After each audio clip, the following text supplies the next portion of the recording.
what that is? Discipline. Selfish. No joke. We're legitimate. Fucking do this? Then do it. Do it 100%, because I'm trying to. We recognize that we are limitless.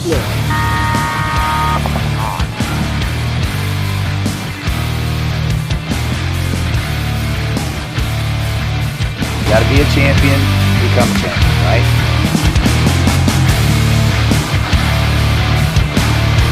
Winning is a habit because we create habits that lead to good execution and success.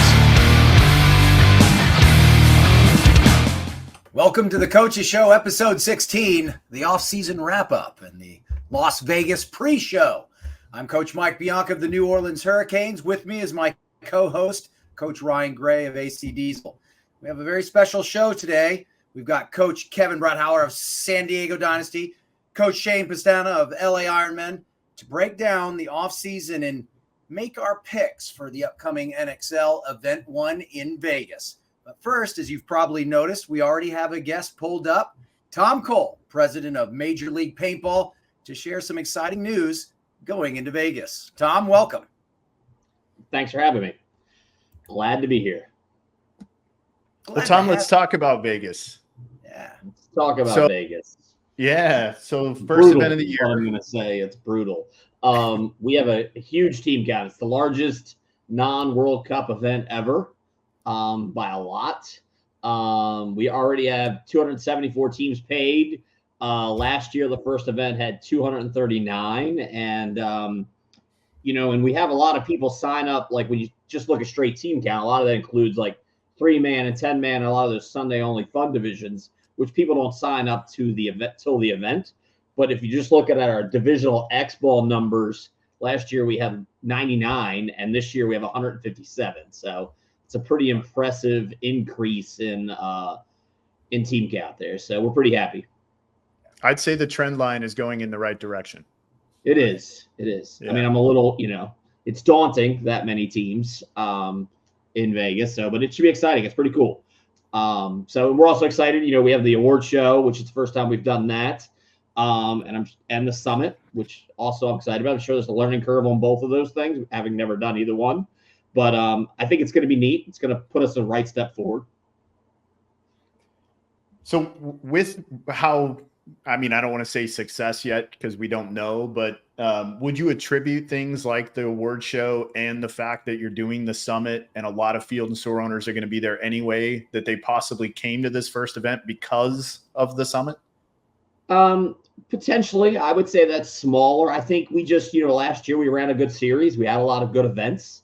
It just builds on itself. Like, we started this journey 2015, somewhere in that ballpark. And, it's just a lot of steps, right? And we've misstepped occasionally, but now we're starting to get our foot forward. And every time you take a step, you get further along. And the more teams that touch us, the more teams that keep coming back. When we first started, I had saw, in the PSP era that we turned over a lot of teams fast. So we were bringing in a lot of new teams, but we were losing a lot of existing teams very rapidly. So my goal when we started the NXL was to try and keep the teams to stay a couple years longer, and that would fill that pipeline in with that same amount of new teams coming in. And so I think we've been pretty successful in keeping the team staying around longer. So well, you're doing something right, because it's fascinating to me, because all I hear about is how tournament paintball is dying.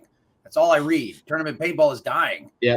And we're doing it wrong, and we're doing all these things. And it's counterintuitive, because usually I've lived a little while.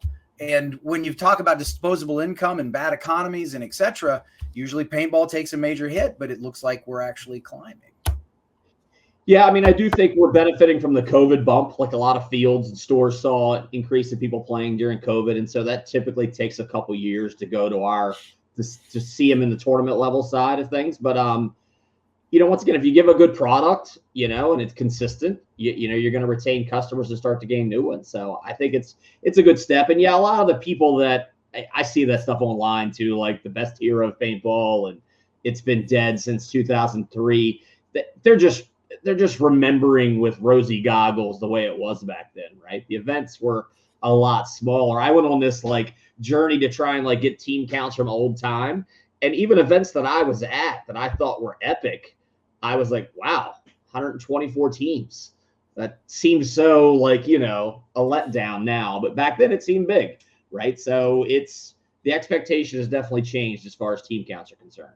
I mean, World Cup was 600 and let's just call it 600. It was over 600, but I mean, that's more than some professional leagues ran an entire year of teams. So that's awesome. It's crazy number. It's good numbers. Yeah, so I know one of the big driving things you guys have been trying to do is exposure base and trying to get more eyes on paintball. And we've talked a lot about viewership and getting viewers. I understand that you've taken a step there. Yeah, so we just picked up Caffeine TV as an outlet for the game. So we are supplying the matches from last year to try and drive some engagement and try and spark some interest and see how it does in the regular world. And Caffeine TV is Fox is putting out their model to try a fast channel, basically a advertised supported channel. The weird secret of it's called OTT, right? Everything's called OTT, over the top, is what Netflix and all these different streaming channels, that's their bundle title. None of them have really found a way to make money except for Netflix. So this splitting of all the services and getting away from cable, they have not really come up with a business model that's working. And so one of the big things that people are trying now is fast channels, which is a advertising-based channel, which is basically like old linear TV used to be, but now online with commercials based in it. So actually, when I watched the Super Bowl, you know, I could pick what commercial I wanted to watch. I think it was the Super Bowl. And that was pretty neat, right? So this is Fox's version of that, to try and, you know, test the waters. And so we met them at one of the shows we went to, and they've decided to take our stuff on. So we're pretty excited about it. Every little step we take is a good thing. So you said that they're playing last year's matches. Are those being pulled out and split, or is it split deck? It is still split deck. Split deck. We're currently working on trying to have the finals made into a regular show, a post-produced show. And we'll see how that does. Okay.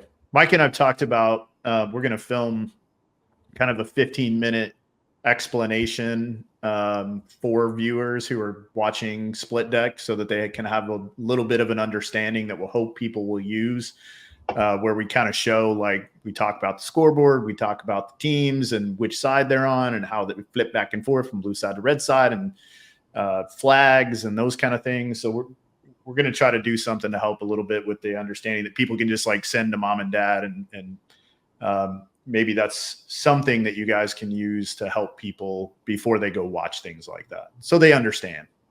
Yeah, that would help. I talked to once again, one of the trade shows I went to, I talked to one of the people that were doing Fortnite gaming on, you know, televising Fortnite gaming competitions, tournaments, and I watched a little bit of it. It was like confusing as all hell, and they said they spent the first couple years being forced to spend a lot of time trying to explain it till they could build up an audience, and they felt like that's one of the things we really needed to concentrate on, was trying to explain what was going on, because I'm showing him tournament paintball and he's showing me tournament Fortnite, and both of us are lost watching the other thing. So learning curve. Yeah. Well, so I know another big focus has been really trying to drive outside industry sponsorship, participation in our league. I understand maybe also you got some news. You're setting these up, right? I am. So yeah, Practicing very hard. That's why I'm a little haggard today. I'm tired. We had a good meeting today with Hertz Rental Car. So we have signed a 2-year deal with Hertz Rental Car to be the name sponsor of Major League Paintball in the NXL. We'll have an official press release going out in the next couple of days. We have to go through a couple little hoops with corporate and legal to make sure everything's working. But yeah, it's official. We will be the official Hertz League. So I think it's the first time in a long time. I guess I can't speak for the entire history of paintball, but in a long time that we've had a major outside sponsor really committed to the league. So I mean, we're super happy about that. And Chris Hudson and Todd Adamson were instrumental in making this happen. So big shout out to them. But yeah, it's a big step forward for us for sure. Big step. Yeah, they've been talking a lot about it kind of on every show they've been on, but doing it in an incredibly vague way. They've done a good job. Yeah, I'm sure you guys had to. You get into all the NDAs and all that kind of stuff. That's it. But they did a good job with it. And in the end, it's really our consumers, right? Like the team counts are getting big enough to where it's starting to catch some outside attention, as well as shows like this. You know, all of this adds legitimacy. The award show, I mean, they're all steps that were taken to try and make us seem to make it so that we are more legitimate and people on the outside can see how committed we are to making this a sport. So Hertz will be a named sponsor, yeah? So it'll be like this is going to be the Major League Paintball Series brought to you by Hertz. Heck yeah.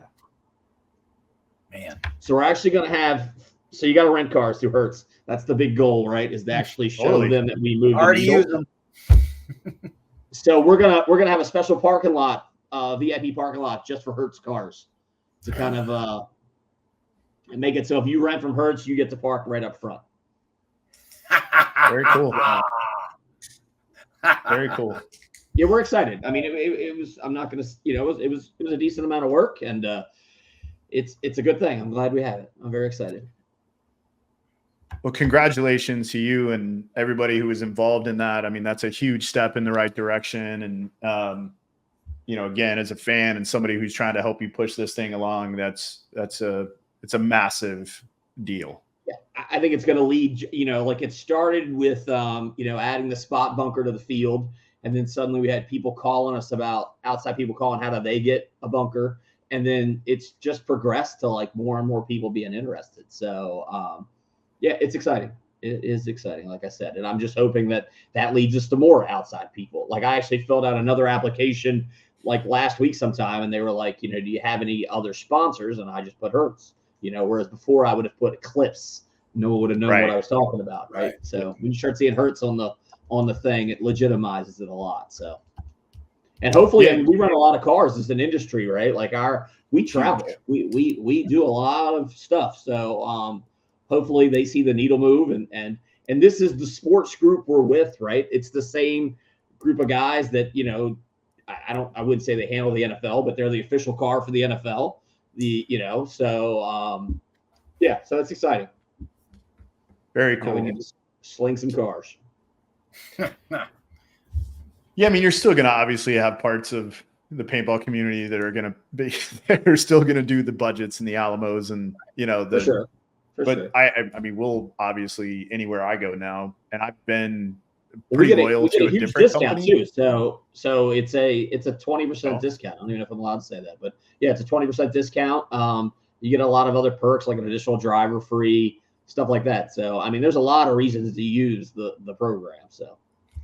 So you mean that paintball people don't have to violate their rental agreement any longer and let like 9 people drive the car, even though they're not I'm not aware of any rental car violations, but yes, they won't have to do that anymore. Well, and they won't have to try and sneak into the VIP if they rent through Hertz, they can just park right in the special Hertz parking lot. That's fantastic. I'm not going to lie. I didn't see the first major sponsor like that, outside sponsor, being a rental car company, but it's exciting to hear. Because it's shows our natural end, right? All the travel incidents are the natural end, like whether it's hotel. Exactly. That's my point. Is that I was getting to, but of course, you know me, I have to take this. Sorry. No, it's all good. No, that's huge because, like you said, being able to say Hertz rental car, such huge name recognition, brand recognition, that's going to lend itself to other companies wanting to hop in. They're going to say, hey, there's something there. Let's go check that's it dog. Yeah. That means all right. life. Well, man, thank you. And again, whoever was involved in that, getting that done, that's really going to help push this thing. I think, again, it just takes one major, right? You get one major. I know the rest will be, the second will be really challenging too. But now that you have one, and you have now sat in the room, you've been at the table, you know what it's going to take now. I mean, can see more, right? Yeah, I always equate everything to sort of like how the finals go, right? Like first you're struggling the prelims, and then suddenly start making it to Sunday, and then you struggle again at that level, and then suddenly it's making Sunday is easy, just making the Final Four is not that easy, and then you get to the Final Four, and then hopefully you get the win, and then that becomes a custom. That's kind of what I'm shooting for here. So we'll see. Some teams never do get that win though. So I was going to say, let's hope it's easier. Let's hope it's easier than the analogy. Yeah, well, we're not up against Dynasty. You know what I'm saying? So some of us are. I don't even know who those guys are. Well, luckily, they've been around for a while. Well, thanks again for coming on and sharing all this kick-ass news with us, man. We really appreciate you. And again, go celebrate with, I don't know, some sort of cocktail and get some rest. I'm sure it's been a grueling one. Yeah, no, it's been a long year already, and we haven't even started yet. So yeah. So we'll see. All right, well, I appreciate all the work you guys are doing. Yep. Thank you, buddy. Thank you. Man, how cool. Huge. And you heard it here on the coaches show. Yeah, it'll, the press release will come out before this goes live, but I may have Jake pull this section out and put it out kind of maybe the same day the press release is going to go out. But it's really exciting stuff. Really exciting stuff. Wonderful. Speaking of stuff. Yes. Yeah. So we've been talking about in the last couple of episodes how excited we are to really start digging into more kind of intellectual paintball content, not just kind of these interview things that we've been doing. And, we now are like tomorrow, the layout drops, right? So we're going to have a live episode tomorrow, which we'll talk about at the end of the show. We'll bring our guys on, and what we're going to do is we're going to kind of grade the teams off season, and then we'll make some picks. And then in our post-event show, which will also be live, we're going to see who was right. Hello. What's happening, boys? My jungle friends. All right, Coach Pestana. Coach Kevin Bretthauer, welcome to the show. Thank you for having us, for having me. Yeah, both of us. Hear that kick-ass news from Tom? Yeah, the Hertz thing is super interesting, and I don't know about the other thing really. So, but I'll look into it after this. Yeah. No, I think it's pretty huge. Cool. It's huge. Yeah. It's going to be, I mean, definitely he's going to put us on the map, I hope. Well, I'll tell you the other thing that was really impressive that he mentioned, with the X-Ball teams, 99 at the first event last year, 157 at this event. I mean, that's team increase. Yeah, that's a massive increase. I think there's one reason though, like Shane and I know, being on the West Coast, like the WCPPL. Is that I always get the letters wrong, but it's really big out here, and like a lot of those teams I know are at least playing Vegas because they want to go to an NXL, and there hasn't been any West Coast events for a really long time. So I think it's cool. Like there's one finally here. So. Yeah, 2021. I think we went to Vegas, right?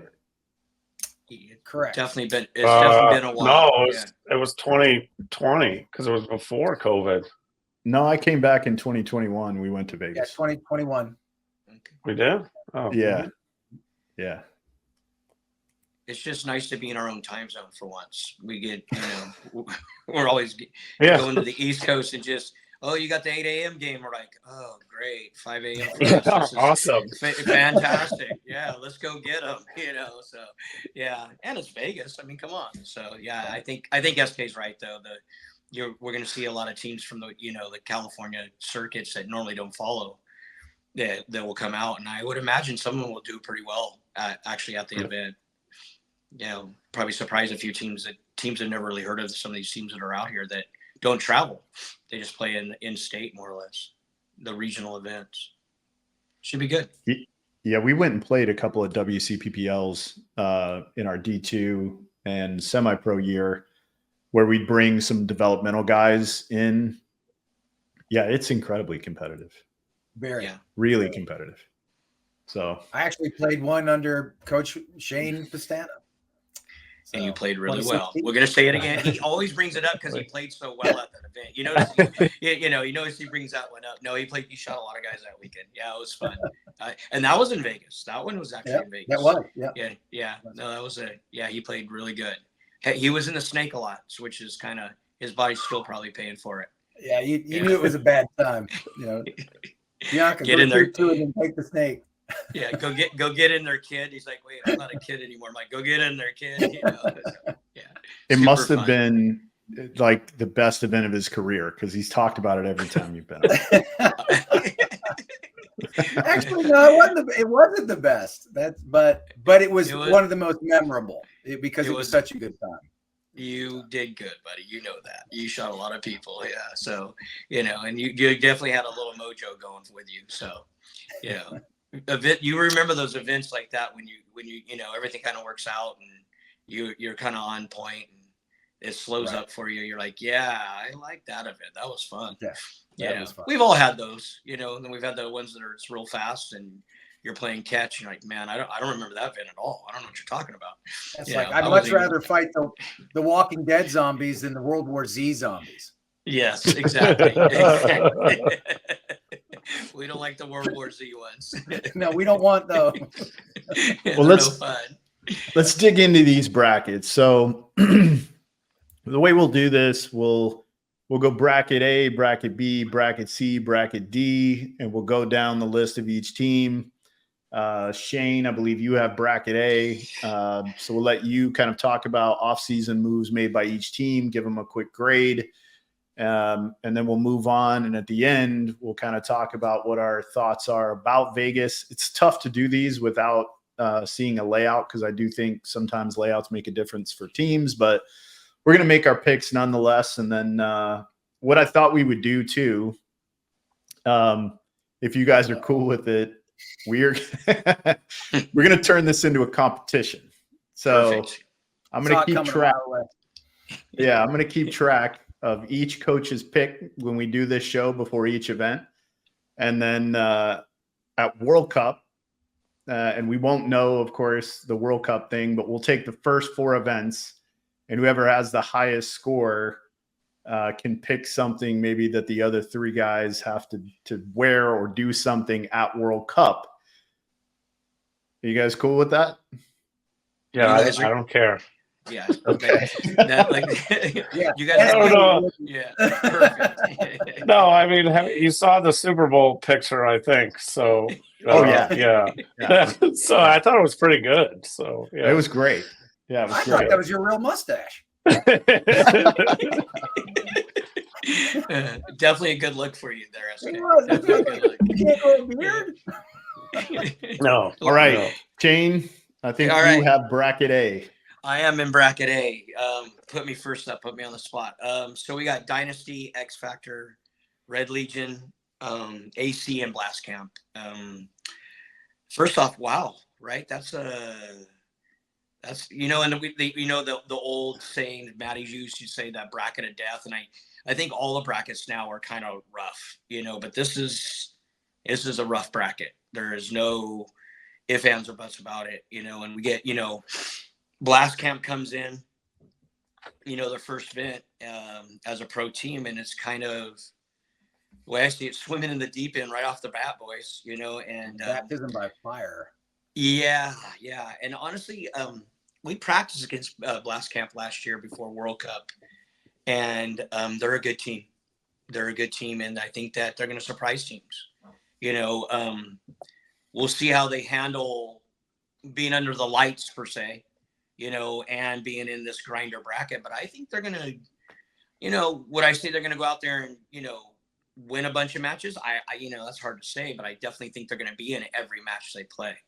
I think they're going to be competitive. And I think that's, they didn't like the off-season moves. There wasn't a lot going on with them other than their whole team made a big move and made a big jump as far as they go. So yeah, I think let's see how they handle the pressure is the way I look at it for them. And then we go to AC. AC's been busy. They picking up Cody Mikowski and picking up Renee Rodriguez. I mean, we all know what you get with Cody. You know, he's a great ad. He's a quarterback. He closes games. He's smart. So he's definitely gonna, he's gonna add that dynamic to that team that, it creates consistency. I guess that would be the best way I would look at it. And Renee, I really don't know much about. We're talking to the coach, which we kind of know here, says that he's, his youth and kind of got a Sean Connery vibe. Yeah. So, but and then so I think adding depth and youth is always a good thing for any, especially a high level team as AC. And then they added this character that we all kind of know,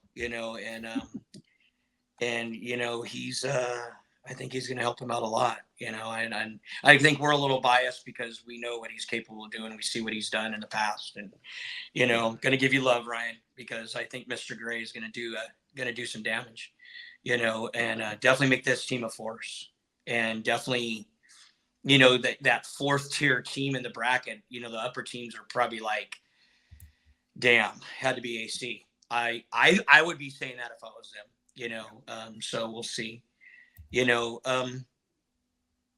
So, we'll go to Red Legion from there. I'm kind of going up the thing, and their one big move was J-Rab. That starting line for the Legion can beat anybody.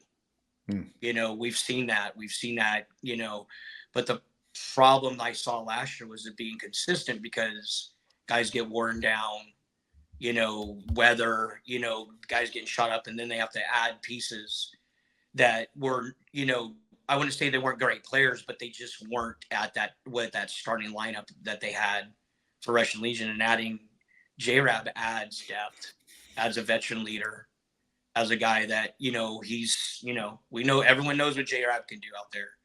So it's going to be interesting to see how that transfers onto the field. The way I look at it, how are they gonna gel with them? That they're a pretty tight knit group, and I think J-Rab's gonna help them. I really do. But but it's one move, so it's not like a lot of crazy moves. Like going into the X Factor, a lot of movement. Not as much movement as us, but a lot of movement on that team. We had a hand grenade on my team, so I'm sure you guys will touch into that. But losing LJ, losing Cody, adding Ryan, Matt Jackson, Axel, and Tim Stitzel. That's a lot of movement and a lot of. People are saying about me, about our team is, I'll bring it back to, like, how are we going to gel and how are we going to bond? I think for X Factor's case, that franchise knows how to win. They know, it starts from top to bottom. Ownership, coaching staff's great. They all understand the game. The staff is one of the most professional staffs out there. So I think the transition with that many moving parts is, I wouldn't say it's going to be seamless. I mean, I guess we'll find out in Vegas, but I think it's going to be the X factor we're always used to seeing: consistent Sunday team, a consistent team that's always tough to, I mean, we've all played them. They're really good, and they have a lot of really good players. But it is a lot of pieces. So, when we see that sometimes, and I'm going through it right now with my team, obviously. So it'll be interesting to see how that shakes out for them as far as I see it. And then there's Dynasty, F in Dynasty. Let's go with that. They lose Mikey, Mikey Arena. And I think he had a really good year last year. And I'm sure SK would attest to that. And they added Danny. And I mean, honestly, until Dynasty decides they don't want to be champs anymore, or someone else steps up to beat them, they're still the team to beat in our league. That's the way I see it. And they've been the best team and the most consistent team for a long time. And it starts from the top with SK, steering the ship of, a lot of alpha men and a lot of really experienced, especially in the sport, and leaders.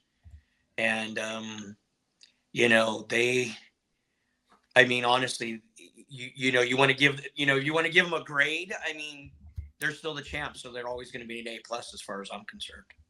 And they will definitely be a force to be reckoned with. And and talking to Marcelo earlier in the offseason, I feel that adding Danny just gives them another reason to refocus, and let's get Danny some W's, and let's get this guy 2 more wins. I mean, so it's kind of it's an interesting dynamic, the leadership of that team. You're always going to have a little bit of turnaround, but with players in the offseason, I think sometimes for that team, I think they might excel off of it and make them even stronger, which is scary for the rest of us. That's kind of my breakdown of the division. And you know what? I'm glad I'm not in this bracket because it's really rough. And I hope you guys all do well, and I didn't know if you wanted me to elaborate any more on some of the, grades on all these teams. I have a hard time grading them because there's the unknown. Like you said, the layout comes out tomorrow. So how's that going to shake out? How they actually, how they adapt to the field with all the movement. Like I'm talking about X Factor, there's a lot of body changes in there. How's that going to work out for them? How's Bass Camp going to play in the step up? But we all know how Dynasty is going to play. And I think it's going to be a good bracket. I think it's going to be rough. I don't envy you boys. Think less about how you think they're going to do in Vegas and more just about how would you grade changes or not making changes for each group in the off season. So like Dynasty, you said A+. Like, well, they're all, Danny's a great addition. Yeah. I think they're always going to be A+ until we knock them off the peak of the mountain, So yeah, like, and when we go to X Factor, losing those 2 players, LJ and Cody, I don't, there's no way around it. That hurts.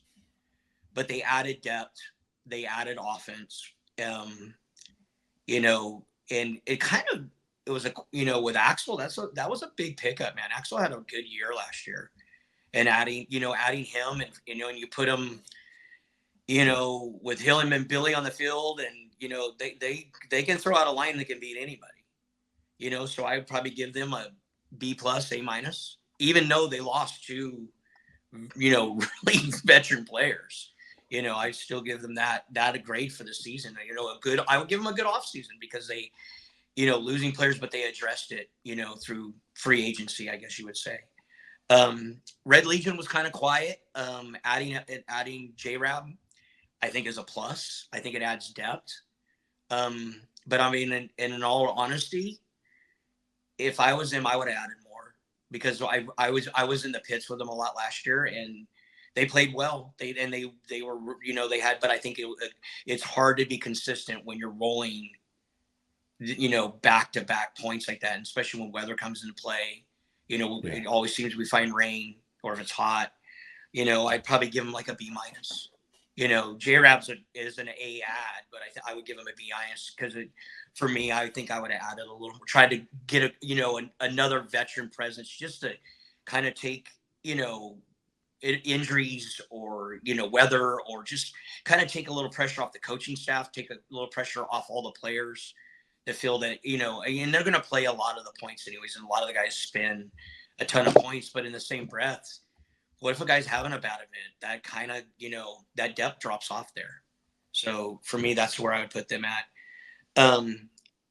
I would give AC a really good grade if they had a different coach.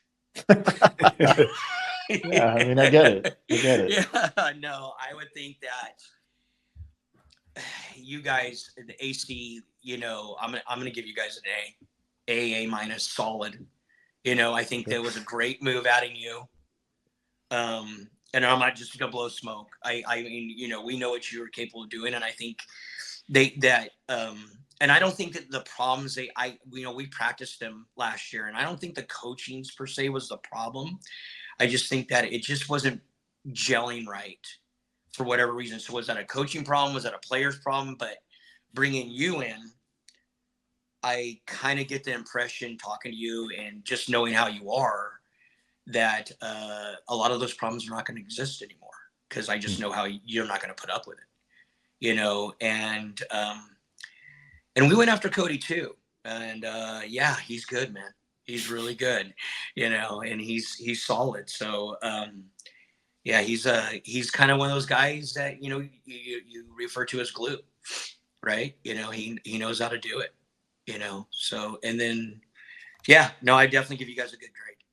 I think that you would but you got to go out there and do it too. Like, and I know you're hard on your guys, and we talked the other day, and you're like, yeah, we can be better. I'm like, well, of course you can say that. I know how you are, but I think everyone knows what's coming from you guys this year.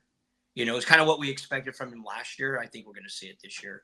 That roster's stacked, and actually had a good conversation with Mouse in LA, and he was really excited. So, and I was excited for him. I've known that kid a long time. And then with Blast Camp, how do I grade them? There wasn't a lot of moves, let's right. They come up to the pro bracket.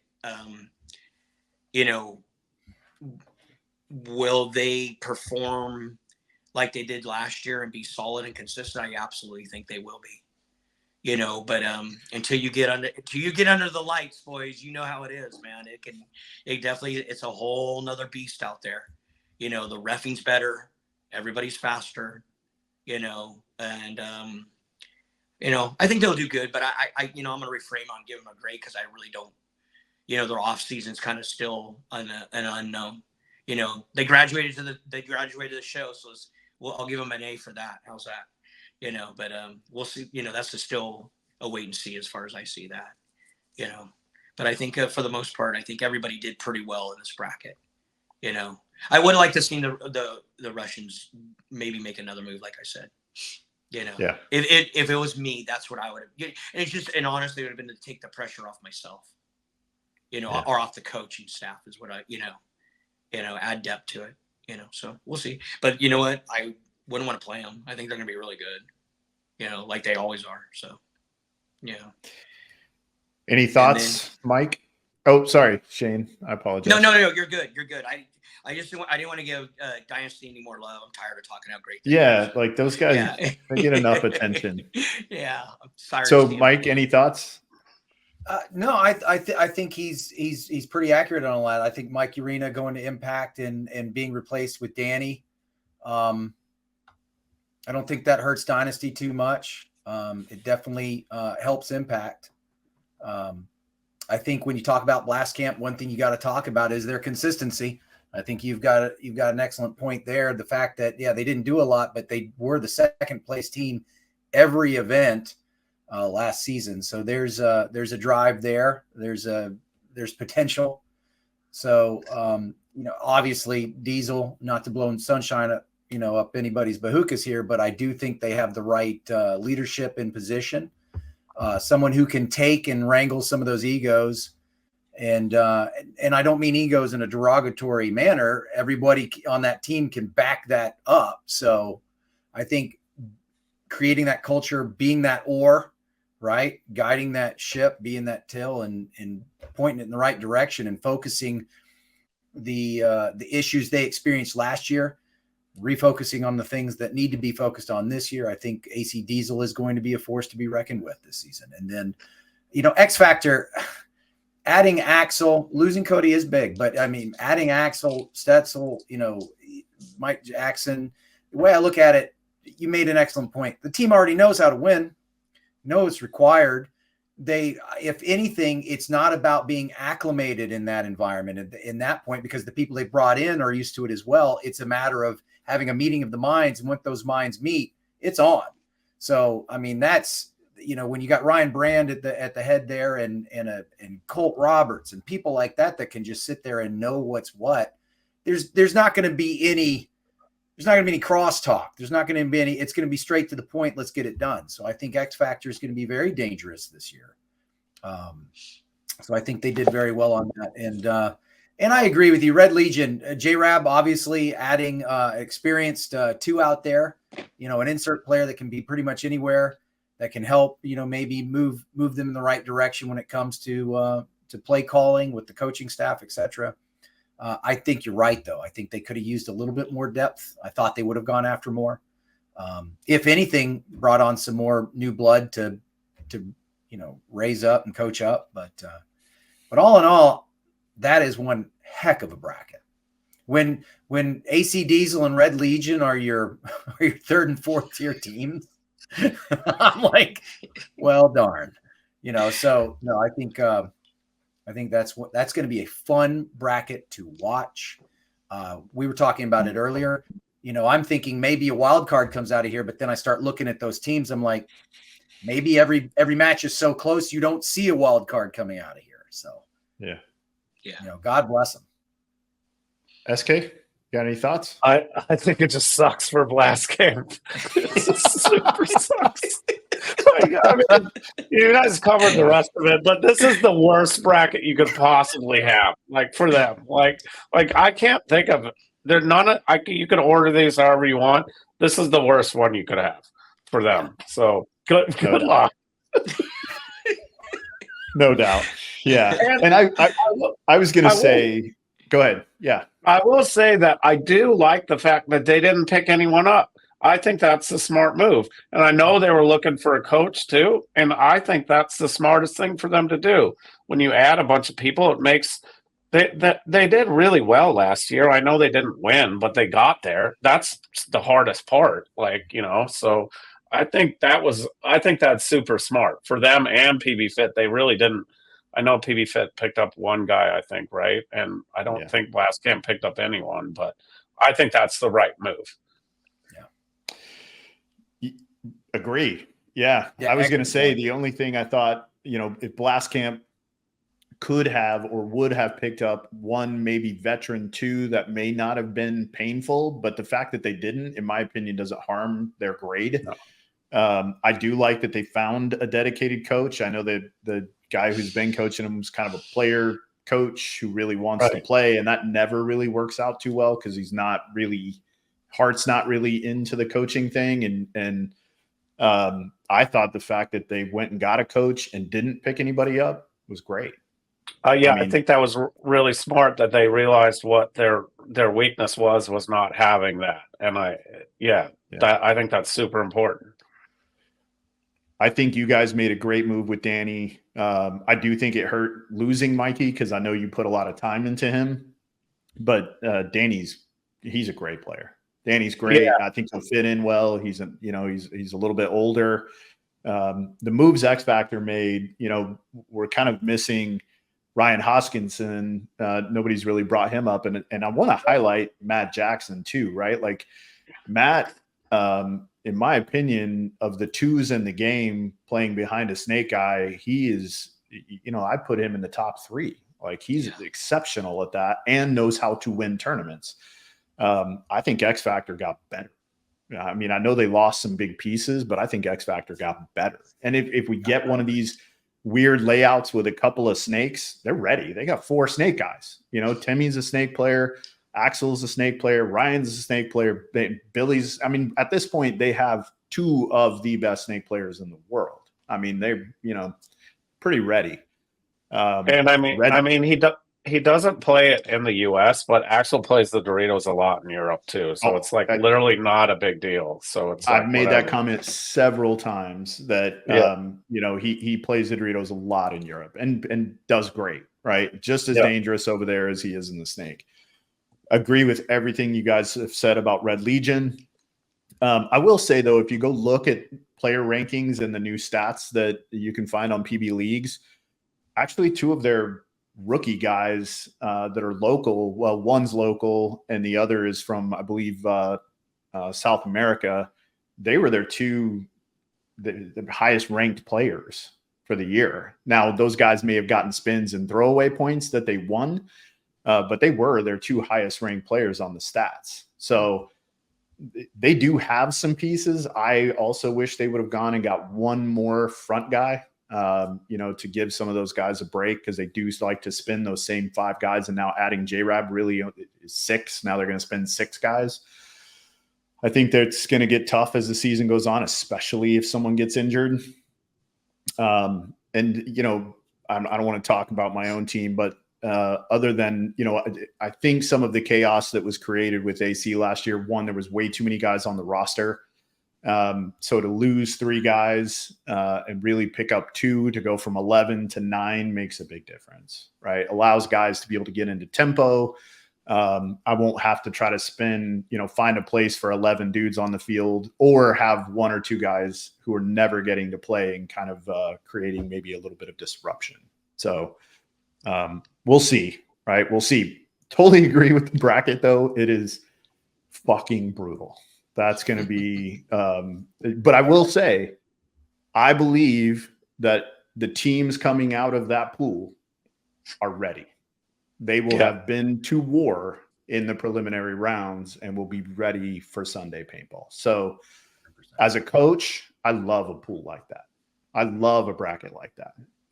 Some of these other ones might be, you get out of that, you might have a really good chance of getting a lot of surprise on Sunday where you get shot from areas of the field that you didn't know was going to happen. So Shane, nice job. We can definitely wing it sometimes. I think you guys gave me the easiest bracket. Let's be honest. Well, give the hillbilly the easy bracket. Let's go with that. You're a really busy guy, so I wanted to give you one. I appreciate it. So I have bracket B. Tampa Bay Damage makes no changes, which I think was the right move. Why make changes to something that's not broken? Infamous loses Thomas Taylor. So Damage, they get an A. Infamous loses Thomas Taylor, makes no other changes, which I think also is pretty smart. Infamous, it seemed like at World Cup, they were my dark horse kind of coming out of the preliminary rounds, sort of stayed a little maybe too one-dimensional at World Cup going into Sunday and didn't make enough changes. But I think that group is starting to play pretty well together. I'm going to give them an A for not making any changes. The Canes, 0 changes, right? See, Shane, this is actually the easiest bracket. This is the easiest one. Well, you have the train wreck coming up, so that's okay. Yeah. So the Canes, I'm going to give the Canes a B. Only because I thought they should have terrible coaching. Terrible. Yeah, coaching. No, awful, horrible.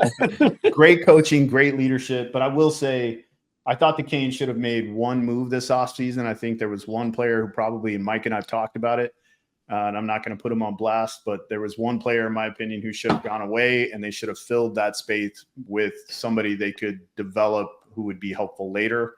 Because I don't think the player that we're talking about, I think he's at his peak and he's not going to get any better, but that's my opinion. Okay. Notorious.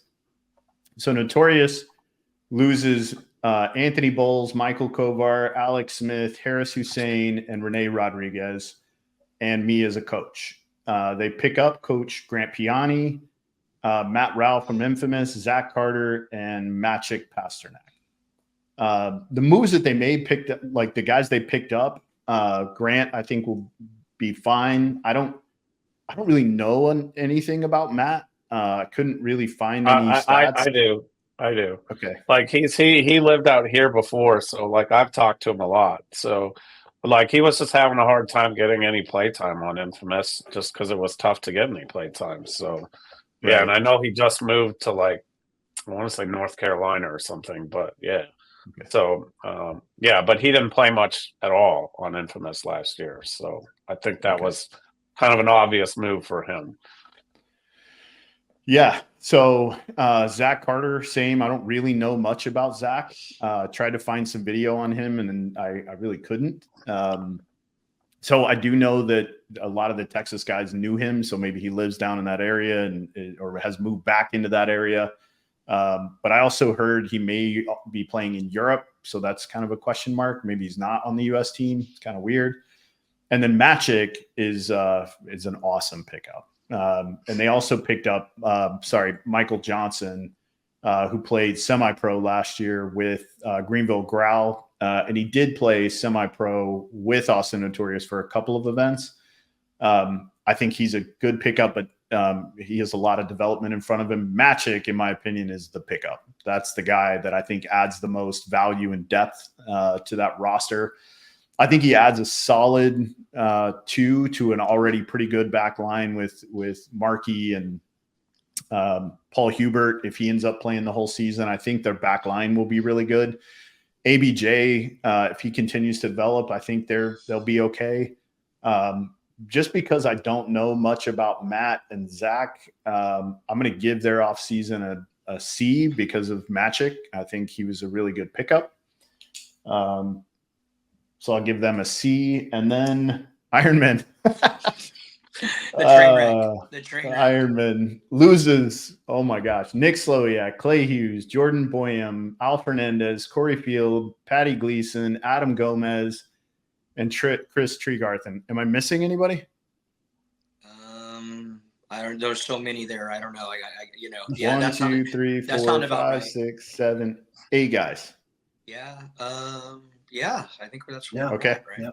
Yeah. And then picks up Tom Guest, Stephen O'Mara, Henry Sense, Zach Geiger, Damian Vasquez, Scotty Graham, Mitch Finley, and am I missing someone? I think you were doing pretty good there. Okay. Yeah. I think that's right. Tom Guest, Stephen O'Mara, Henry Sense, Zach Geiger, Damian Vasquez, Scotty Graham, Mitch Finley. I'm going to give your offseason moves a B, and only because you made so many. I think you made great pickups. I think there's a couple of question marks on some of these guys, but I think just because you made so many, your life is going to be really traumatic over the next few weeks. Few months, actually. I haven't slept since before Christmas. I don't know what you're talking about. I'm stressed about this. Yeah, you made so, like, we talk about wholesale changes. You guys are like the poster boys for wholesale changes for the off season. Well, I will get to one other that obviously made wholesale changes because they went from no roster to a pretty decent roster. But I give you a B only because you made so many changes. And I think that creates, and you mentioned this earlier, it's really hard to get a team to create a good culture in a short period of time, right? It's really tough. And when you rarely see guys that are 2s and 3s move teams, right? It just rarely happens. Matt Jackson does it this year. Rainey did it last year. But it's rare that happens because that's your foundation. And those are usually the guys that help to create whatever that culture is, right? And now you picked up some guys that have played together, which is going to be really helpful with Henry Sense, Stephen O'Mara. And I think Tom Guest will fit right in with them as well. I really like Scotty Graham. I think he's going to be good. And then Mitch Finley, another guy who I think is just totally underrated, and I think people are going to be shocked by him. I think he's a solid dude, solid player. Really liked what I saw out of him a couple of years ago in semi-pro. I thought he was a stud. So I think you've got all the pieces, but good God, you made a lot of changes. Good God, you made a lot of changes. We were busy. Yeah, you were busy. Well, what are your thoughts on B? Shane. Shane, sorry. Oh, Shane, what are your thoughts? For us, so far so good. That's where I'm going to say. We're coming together. We're playing pretty good paintball right now. Not great paintball, but we're playing pretty good. We're ironing out a lot of the little logistic stuff that happens with the team, the dynamics of the team, which all teams kind of have to go through. Yeah, there's always the bonding and stuff, but it's for the most part, the crew is getting along well, and we're kind of figuring each other out. And I think it is definitely a work in progress, but I think everyone's willing to work hard. And I think that's kind of definitely a step in the right direction. I appreciate the B. I would have given us a C just because it was effing chaos, let's be honest, so I mean, and I know what's ahead of me and what's ahead, and so do the guys. They're kind of in reality, they like, hey man, we got to work hard together, we got to work together, or this is not going to work. So they're all in. They're definitely all in. We're fortunate enough to go out and practice against the Canes. this past weekend, and it was a great practice. So it was a good. You couldn't find a better team to play. We get it. It's fine. No, it was great. I mean, other than just them being too nice to us, I think it was an amazing weekend. It really was, and so that was good. But I'm gonna agree with you on the top 3 teams. Less is sometimes more. That's definitely a dynasty saying, I know. And I think that they are all really good teams. And as far as your grades go, as far as they go, with the Notorious, I couldn't tell you, if that was good moves or bad moves. I think they might have felt they were necessary moves, kind of like the way we felt they were necessary moves. So I feel they're kind of in the same boat as us. Both of it, we play each other. So, and I both feel that we both have a lot to prove, at this event and for the season, so, that's kind of the way I see this bracket going. And this bracket's tough too, man. Good teams, so yeah, we're ready. We'll be ready. Any thoughts? I mean, not really. I mean, these teams didn't change other than the bottom 2 here. Like, they didn't change. Those top 3 barely changed at all. So I don't see a whole lot of difference there. Austin Notorious, I don't know those guys well enough to really be able to say much. And the Ironmen, I mean, it's mean, but they got 19th place last year. You got to fucking change something. So, maybe that was too many guys, or maybe it was exactly the right amount of guys. I don't know. Right. Yeah. So We'll see. Literally you have to adapt or change something. So, yeah. Hand grenade. Yeah, Mike. I'm obviously Tampa Bay. There's nothing to change. Infamous, I think you're right. I think that's a good assessment. Infamous is starting to really show some, a gear shift, right? They're no longer, to steal a phrase, bloody knuckle type paintball. It's now we're showing a greater expansion of discipline and approach to the game. They're evolving, I guess is the word I'm looking for. So the Canes, I concur. That coach sucks ass, but the 28th place coach. 28 and out of 24 teams. That's the worst part. Yeah, I know, 28. 28, yeah. That was impressive. Hey man, if I'm going to go for something, I'm going for it. But no, records. Regarding that player, I want to see him grow. We're deep now. So come on, let's see him grow. Let's see that grow, and let's make it happen. One thing we did talk about in the offseason, we were in negotiations with some ads, and it just didn't work out. And a lot of those ads went to some major teams. So, and they're getting a paycheck too, which good for them, right? We're still broke as a joke, but that being said, we're feeling pretty good. Notorious, as far as I'm concerned, the Pestana pickup was outstanding. He was one of the ones we were looking at. He's a dynamic too, and he's going to add an element to that team that I think he's going to fit in well. The team's very dynamic, but there's an intelligence there behind that aggression, and he makes some really good reads, and he's got some good processing speed. So I think that's huge. And the Ironmen, I got to see them this weekend. If they keep their trajectory they're on based off this practice, they're going to be a good team to go. Yes, big grenade, big explosion, bunch of new names, but I tell you, I enjoyed those Canadian guys. They're pretty cool. And I think you're right about the Finley guy. The Finley guy impressed significantly, and especially me. I noticed almost immediately the first day. So I think the Ironmen, if you can keep them on that trajectory and you can keep them talking and behaving the way they were at practice, you're going to be in a good spot. They definitely you just got to stop getting thrown out of paintball fields. You can figure that out. You'll be fine. Yeah, you know what? We're just gonna have to go to New Orleans every practice because we just can't last at any field out there anymore. Because we're such mean guys. I guess. I gave you a warning when you got there, didn't I? He put us in check.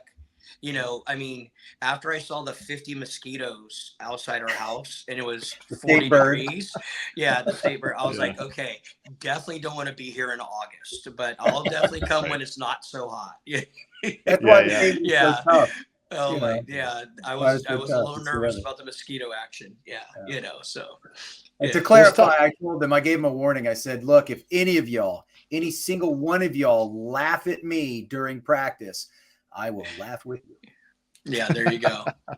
Yeah, that Let's talk was, about bracket C. Mike, I think that's you. Yeah. I'm kind of looking forward to talking about this because I think I got a fun bracket to talk about. Let's dive right into Houston Heat. Third place overall last season, top 6 every event with 2 second place finishes. This is the team that's on the verge, right? You know, they're always in the hunt. They're right there. They have all the components necessary to be a championship team. They were a championship team. Now with this leadership change at the top, bringing back Ryan Smith, who knows these guys like the back of his hand. You know, he knows how to draw the best out of them. I think if you look at their season, let's just, you know, heading into this, they lost to Damage by 1 in the quarters, event 1.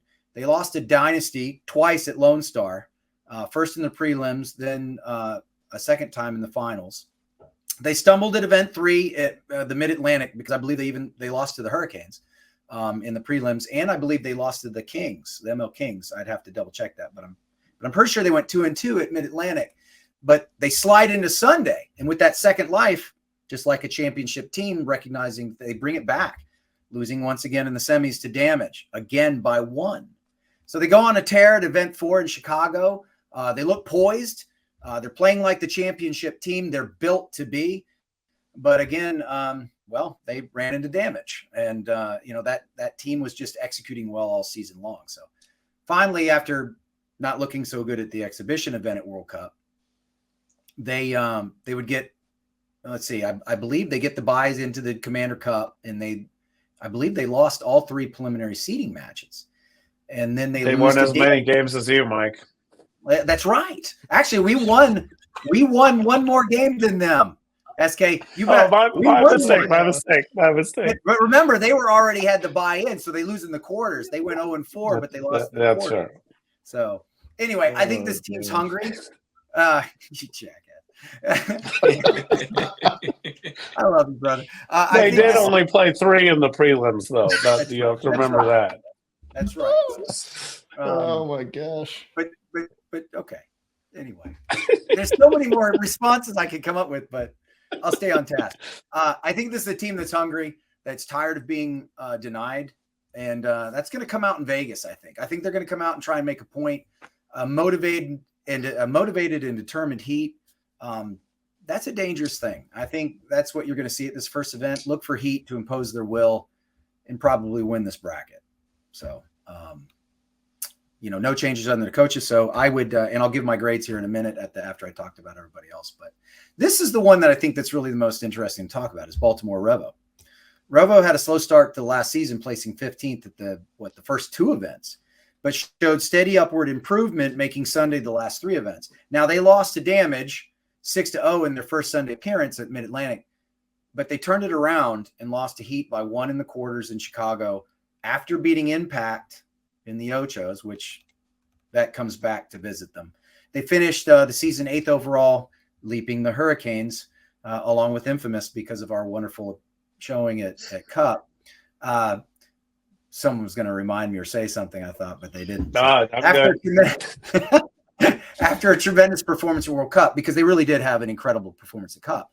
I mean, I find it somewhat, teams can hold grudges, right? So Revo beats Damage in what could arguably be one of the most exciting games of World Cup, only to turn around and lose a nail biter to Impact in the semis.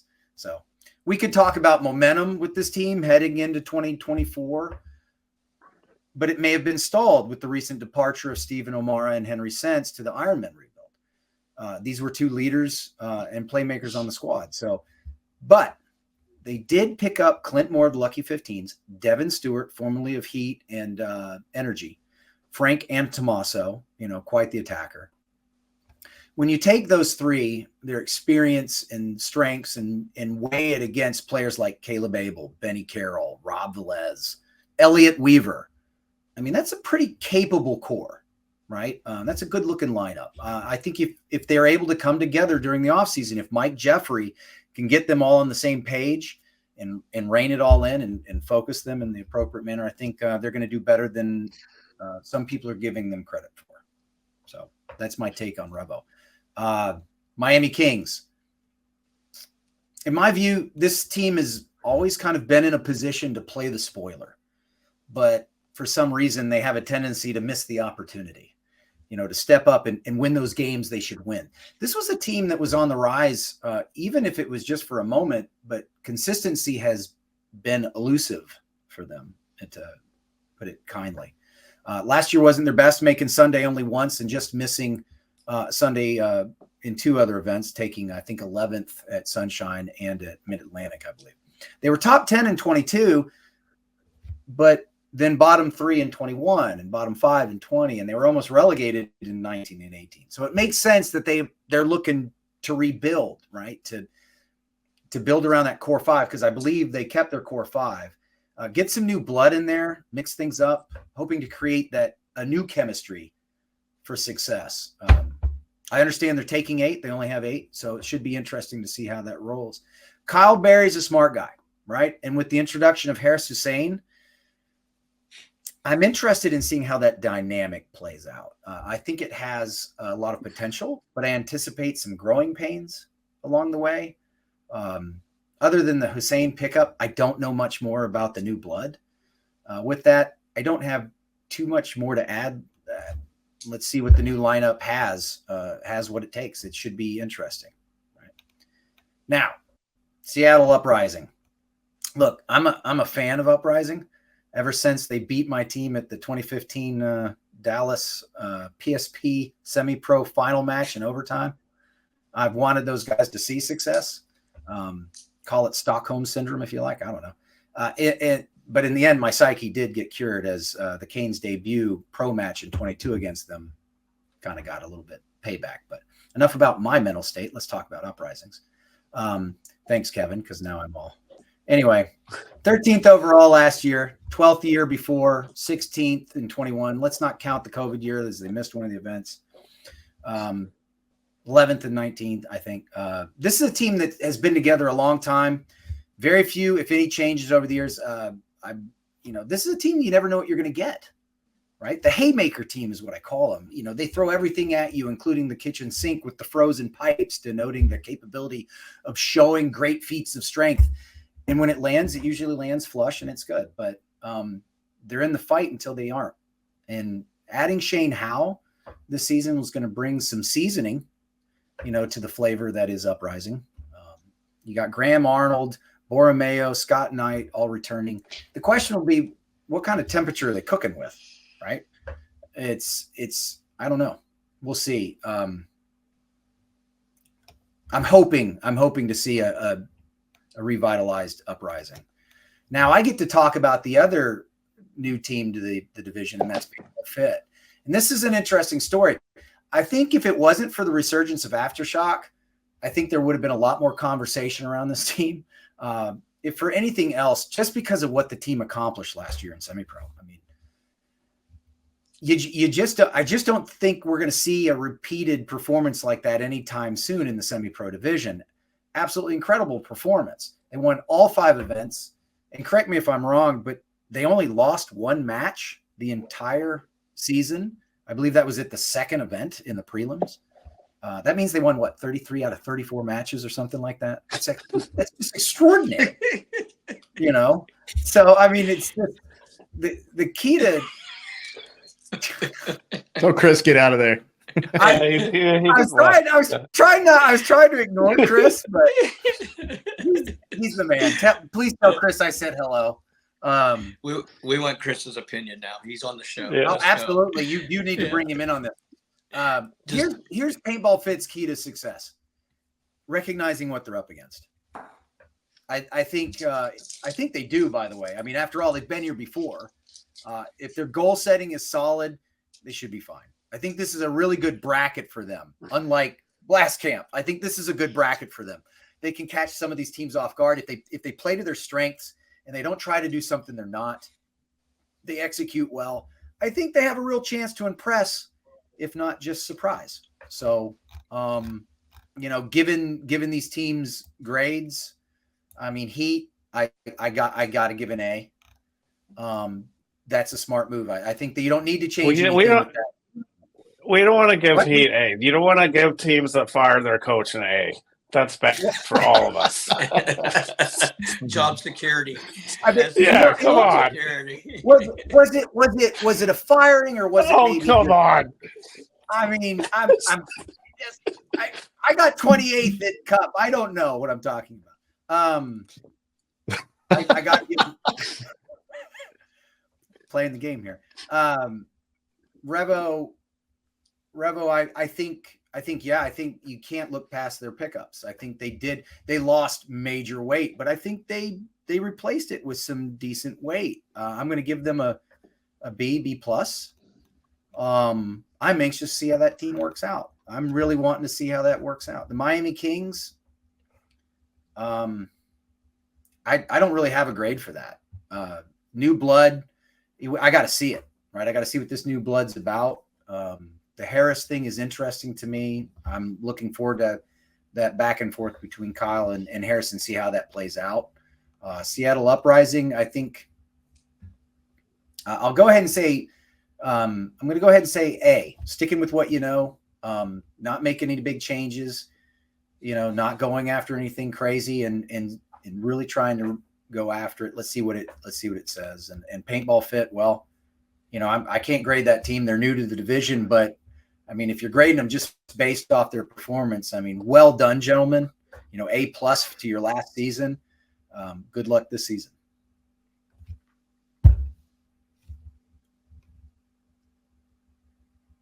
Let's start with SK. SK, do you want to add any?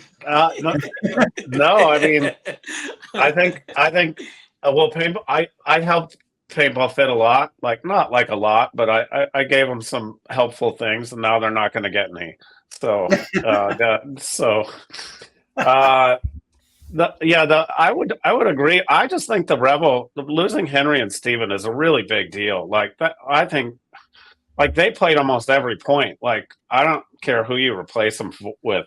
That's a big deal. And it's going to take Rebel to get that continuity back. It's going to take some time. So I think their coach has some stuff. Yeah, he's got some work to do. And I just felt like, even though they did pretty well, I just felt like they were a little off all last year, and I don't know exactly why, but you could just tell there was a lot of arguing in the pit and stuff like that, and I don't know what it was, but you could tell that doesn't help anything. So, yeah. Do you think Ryan Gray changes that? Do you think with Ryan Gray at the helm, you're going to see that kind of arguing in the pit anymore? Well, I don't coach Houston. What you're talking about Ryan Smith?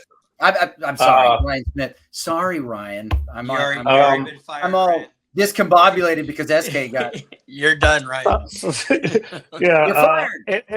It depends. It depends on what it's been a while since he coached them, and then it depends on if Ryan really has any desire to play anymore. If you still do, it's tough to coach. If you still want to play, it's really hard to coach. I know he was hurt last year, so I know at least some of the time. So, yeah, I don't know. It depends on his mindset. Well, that's possible. I don't know. Okay. Yeah. Shane? Well, any thoughts? I think first off, I think that fit, when you win that consistently, I don't care what level it is, when you move up to the next level, that winning mentality is going to transfer. Now, does that mean now they're at the highest level, how far that'll transfer? We'll see. But you know what? I've always seen that, no matter what, when you can win that consistently, you're going to give everybody all they can eat. And, I'm glad they didn't do any major moves because I don't think they needed to. I think they need to see they've earned this spot, and I think they're going to do good. I think they're going to have a really good season, and like you said, A plus, and like you said, well done, gentlemen. I mean, wow. Heat, that team's a good team. They have a lot of good players. We practiced them quite a bit last year, and they're dynamic. They're dynamic. They could win an event. It wouldn't surprise any of us if they won several events in a season with the talent they have. It's just a matter of putting it together. The Revo thing, the guys they picked up are all solid. But based on my experience dealing with O'Mara and Henry, it's definitely going to hurt because they are stepped right into our team and are my leaders. They are the leaders of the Ironmen, no doubt about it. And both are damn good players. So, I mean, thank God for me, and that's good for us. But I mean, and it sucks for them. But I mean, the guys they did pick up are all really good players too. So we'll find out how that shakes out. The Kings, like you said, it's kind of a we'll have to wait and see. And then with Uprising, I think Shane Howell's actually. I talked to Shane quite in the off season, and I think adding Shane's going to help him. He's going to add, just that, veteran experience, and maybe he gives him a little because he's come from some pretty heavy hitting teams, and he just came from maybe he can help him with, maybe being more consistent. Because like you did say, they do hit you with everything and the kitchen sink, so maybe help him out with it. So I think that was a big pickup for them. So.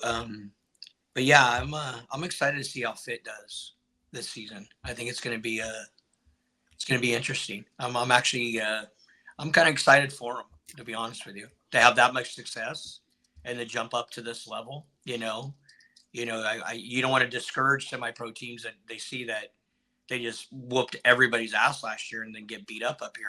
I think they're going to take some lumps. Don't get me wrong, but I also think they're going to do pretty good.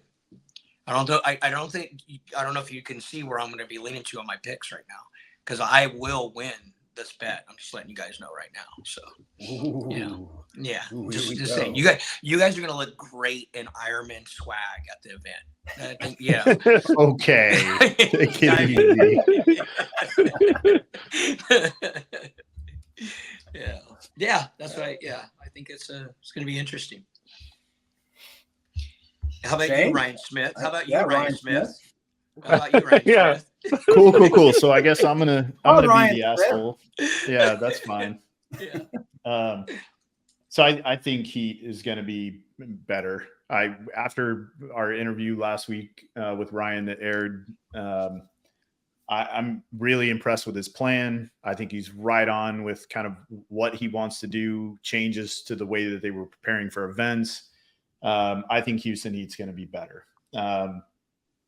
Revo early on with some of the moves they made, I thought had a real opportunity to be good, and I still think they have an opportunity, but I think it's going to take them longer. I thought, some of the changes they had made were really good, and then they lost another player, and I was like, if you had him, maybe we'll see. I also know that right after O'Mara and Henry left, that there were some guys shopping right away, which means, maybe their heart's not completely in it, but we'll see. I do think it'll take them longer. I'll tell you my concern with the Kings. Harris Hussein has been used to being the voice kind of on every team he's been on. And he just went to a team that already has a voice and already has a leader and already has a captain. So it'll be interesting to see how that works between the two of them and whether or not it's going to, because it's literally going to either be really good or it's going to be a total fucking disaster, right? Like, when it happens, it's going to be incredibly public, I have a feeling, and will happen in a pit or on a sideline. Like it's going to be really bad if it happens. I hope it doesn't, because I really like Kyle and I really like Harris. Hope they can figure out a way to make that marriage work. I do also like that they have narrowed their roster. They also carried too many guys. I think going with 8 will be really good if all 8 of those guys are fit, which is something Harris really needs to work on. If he would lose a few pounds and train a little bit, I think he would be, it would be better. Uprising, somebody mentioned something about consistency. Uprising is consistent. They're just consistently losing points by matches by 1 or 2 points. They are very consistent. They just lose. I mean, it's like they're in a match. You think they're about to win it. There's 2 or 3 minutes left and they get a major penalty. And then they lose 2 points in a row, right at the end of a game. They like Uprising is like my favorite team to be disappointed by. You know what I mean? Like every time I watch them play, I'm like, damn, they're going to do this. They're going to win. And they're playing top tier teams and losing by 1 or 2. Like they're right there. So they are consistent. They just consistently make mistakes at the wrong time of a match, right? They've got to get to a point where they can start putting some of those matches away, which is, I think, if they would take a page out of Infamous's playbook and start developing that slightly slower, more controlled, more methodical game, they would be much more dangerous. I agree with pretty much everything you guys have said about Paintball Fit. And most importantly, I think this is a great bracket. Somebody mentioned earlier about this being a great bracket for them. Mike, I agree 100%. I think this is a bracket that Paintball Fit could come out of this thing and really surprise, especially if Baltimore Revo doesn't have it together yet and ML Kings stumble just a bit. I think Paintball Fit has a real opportunity in this pool. I think they could do really well if they will continue to be themselves, understand how good they are in the first 15 to 30 seconds of a game, get their 1 or 2 kills, be very controlled, take a deep breath, don't let the game, the moment of being on the pro field all the time. I know they've done it and they've been there. I do also want to say this about semi-pro. We talked a lot last year about how competitive semi-pro was going to be. And then Paintball Fit and Blast Camp showed us it really wasn't. Right. So we're going to get to see this year. Was the bracket completely diluted through the middle? Because I think it might have been, and this may be the least competitive semi-pro year we've ever seen, where the teams are not very good. Does that make sense? Like it's going to look good because they're all going to be pretty close, but maybe they're pretty close down here. Right. It's not really close up here where they're all playing in this really, like when the Hurricanes came out. You had 4 really good teams playing that year in semi-pro. Those teams went to battle. Last year, that didn't end up happening, right? So Paintball Fit did lose 2 matches last year, one at World Cup to the newbies, and then another one, I think, MAO maybe. But what that tells me as somebody who watches the game a lot is there just weren't any other good teams, right? Like I do think they were better than everybody else, but are they that much better than everybody else? I don't know. We're going to find out, right? But I do think if Paintball Fit does what they do, and we have an opportunity to work out with them a lot. We practice at Paintball Fit against Paintball Fit quite a bit. They're good. Like they're real. They do have a tendency sometimes to allow their motions to get a little too big and they kind of tear each other to pieces a little bit. If they do that shit, the tournament's going to end early, right? It's just going to happen. But if they'll keep their composure, understand like a couple of points aren't a big deal, and they're going to lose points, right? You're not going to, they beat a lot of teams last year in mercy rule fashion. That's not going to happen. No. Like, it's just not, right? So if they can maintain composure and kind of just be in the moment, I think that they're going to be really good. They're going to be really good at the first event. I do think they're going to end up somewhere in that 10 to 14 area, which again is not a slap in the face for a freshman pro team to come in and be in that 10 to 14 area. I think that's a great compliment, which is what I'm trying to give them. But I think your grades are good. I think you're right on. Thank you. Excellent. All right, SK, you want to talk about D? Yeah. So Impact, I'm going to give a D. So this is 2 years in a row. Now they've taken one of my favorite players. Like this is ridiculous. And they are solely responsible for breaking up Level because they took Mikey and then I took Danny. So then Level's gone. That is your fault, Impact. Just keep that. That's 100% your fault. But I do think that them losing Matt is a huge deal. And realistically, they lost Axel too. So I think those two are a huge deal. And I do think Mikey will help them a lot. But losing those two, especially Matt, because they didn't really replace him at all, is going to really hurt them a lot. but at the same time, they did slowly improve as the year went on, and Dalton was hurt for some of the year too. So, yeah, I just think I don't know. I don't think they really improved the team at all. And for a team where they should be at, I don't think they've improved at all. So, realistically, I would probably give them like a C because I think they got worse. NYX, I'd probably give losing Corey is a huge deal because Corey's really, really good and one of their 5 guys that played like almost every point. Like if the stats page, Corey played the most of I think anyone in the league. Is that right? So, and I mean, he had a really good win percentage, and like he can play multiple spots too. I did make myself look good because I coach a team in Europe called Breakout, and we picked up Patrick Kraft. And Axel, the owner of Breakout, was like, "Who is Patrick Kraft?" And then this came out 2 days later, and I was like, "Look."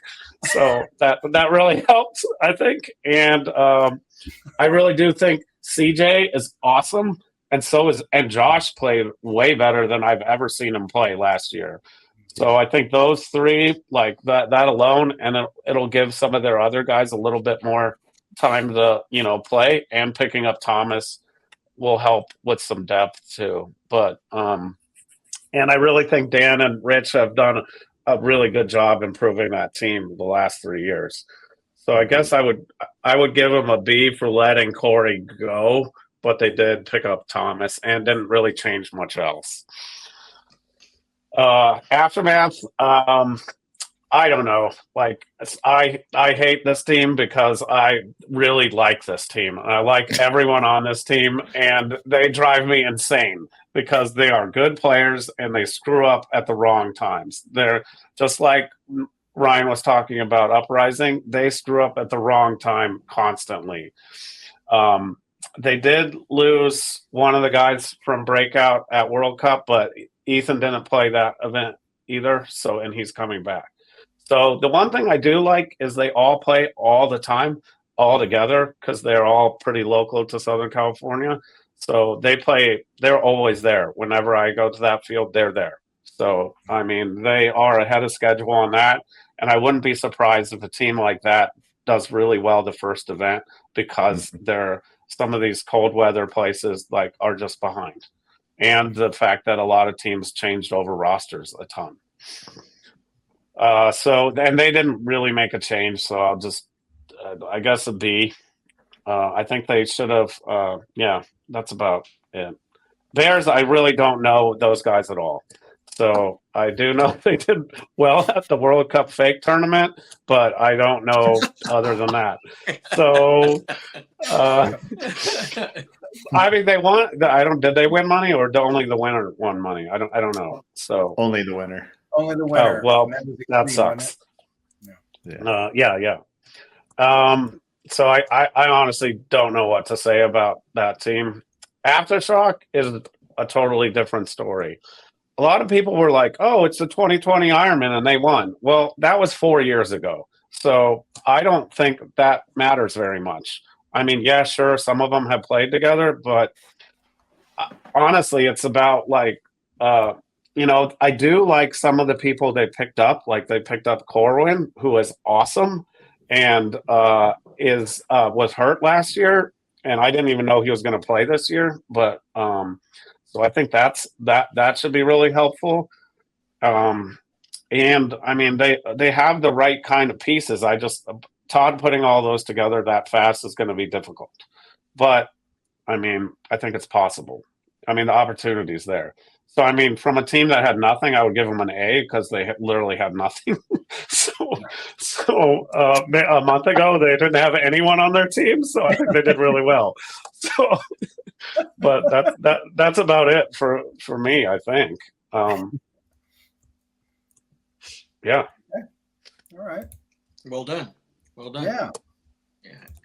SK giving Impact a F- for taking it. Oh yes, yeah, yep. Okay, I should give them like a triple F- because they've been taking players from us for the past 3 decades. Oh, I mean, exactly. Yeah, right. Yeah, I heard we were going to have Nike on top of Hertz, but because of Impact, we don't now. Yeah, probably. Yes. Yeah, there you go. It was very impactful.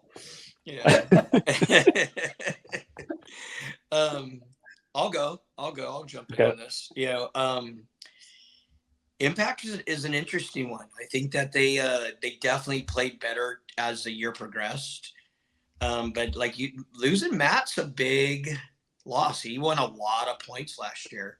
So how do they fill that void? And I think that's a kind of a wait and see for them. And I know I talked to Brandon Cornell, and they seemed really focused and determined to, make up for some of the, mistakes they felt they made last year and have a good season ahead of them. So, and he was really, he's hungry. So, and Brandon's a good player. So they're going to be a good team. I really feel they're going to be a good team, but it'll be interesting to see how that shakes out.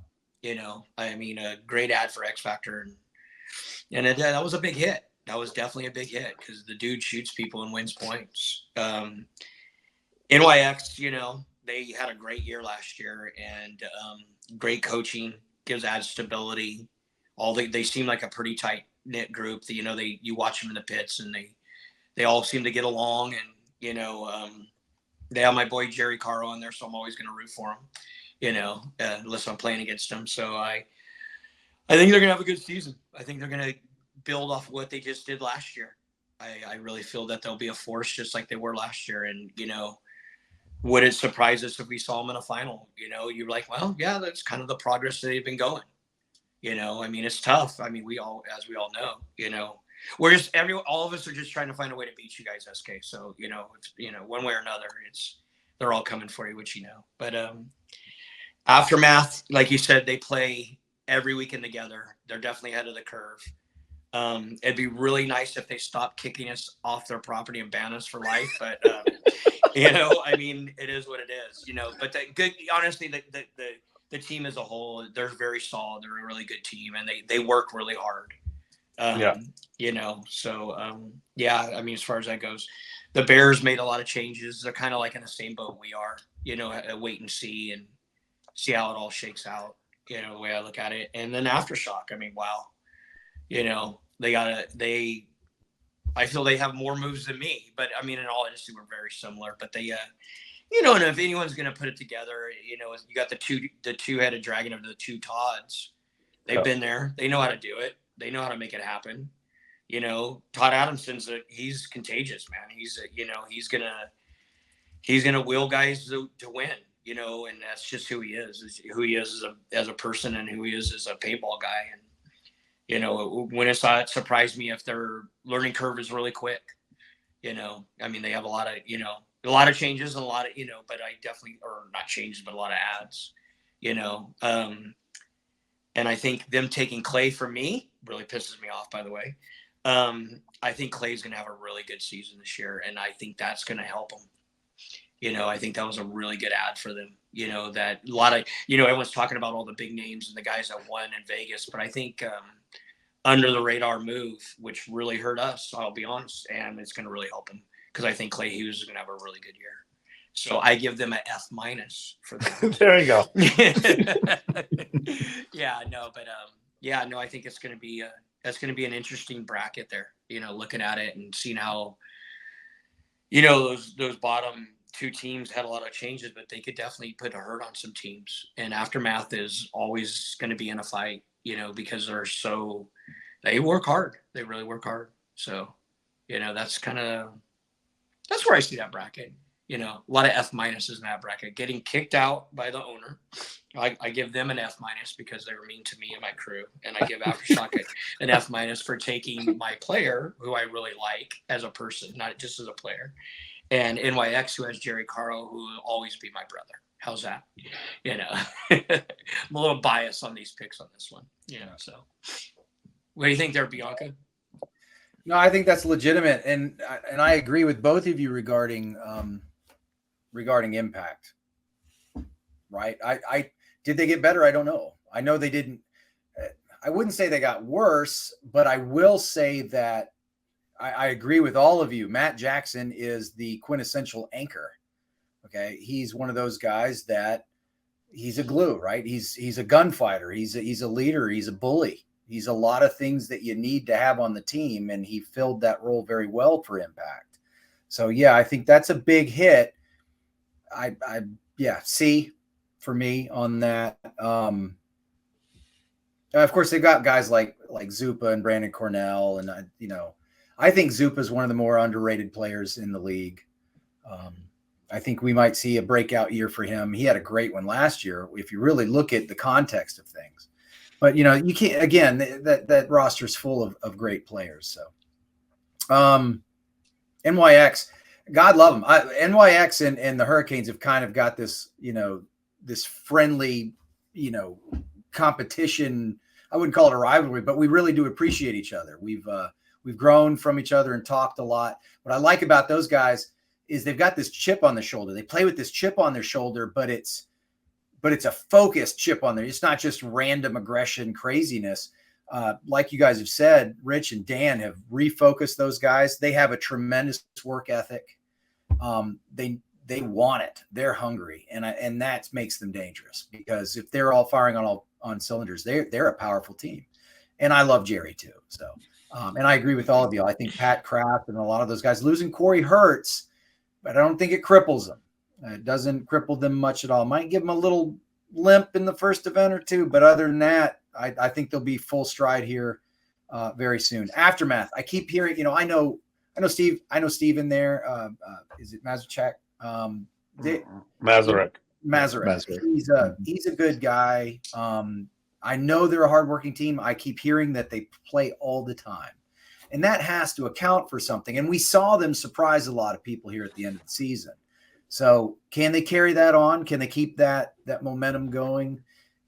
It's a good question. I think SK, you make a good point. You say, like Uprising, they have a tendency to pull out their gun and shoot themselves in the foot.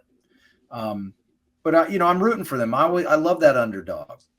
So I hope they, we see something.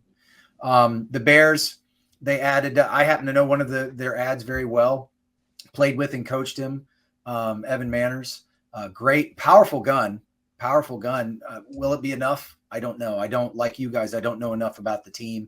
I know they did lose 2 really strong players. 3 technically now, I guess, if you think about it. So, and who they replaced them with, my apologies. I don't know them that well. I think it's going to be a tough road for the Bears, but man, you never know, right? You never know. There's always a puncher's chance. And I really like y'all's thought process on Aftershock, right? Everyone says it's the 2020, but that was 4 years ago. And that's such a great point. The advantage here is all these guys, you've got a tremendous talent pool. And the advantage I think they have is the 2 Todds. If Todd Martinez at the coaching level, Todd Adamson at the ownership level, if those 2 can come together and really rile those, bring them in and shorten that time frame of glue, drying the glue, who knows? It could be an incredible story. But I don't know until we see it. I don't know. So, but I'd have to give them an A+ for even existing. So congratulations to Aftershock for coming back from the dead and looking pretty strong on paper. Ryan? Man, you guys are so much nicer than I am.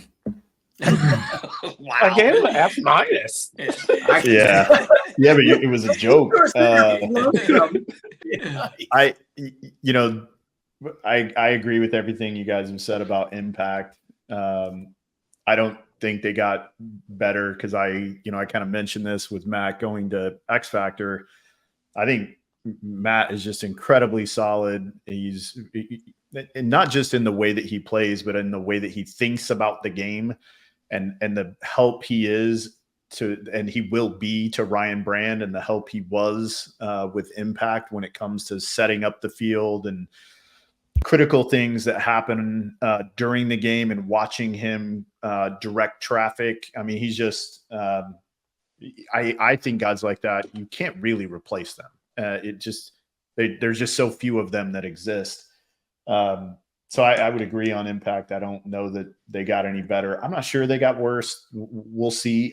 There is a big question mark on who's going to play that role. Like the three guys that played the most of the points were Matt Jackson, Nick Laval, and Brandon Cornell. So he was obviously one of those anchor guys who played a ton of points. So who's going to replace that with either who they picked up or who's currently on the roster?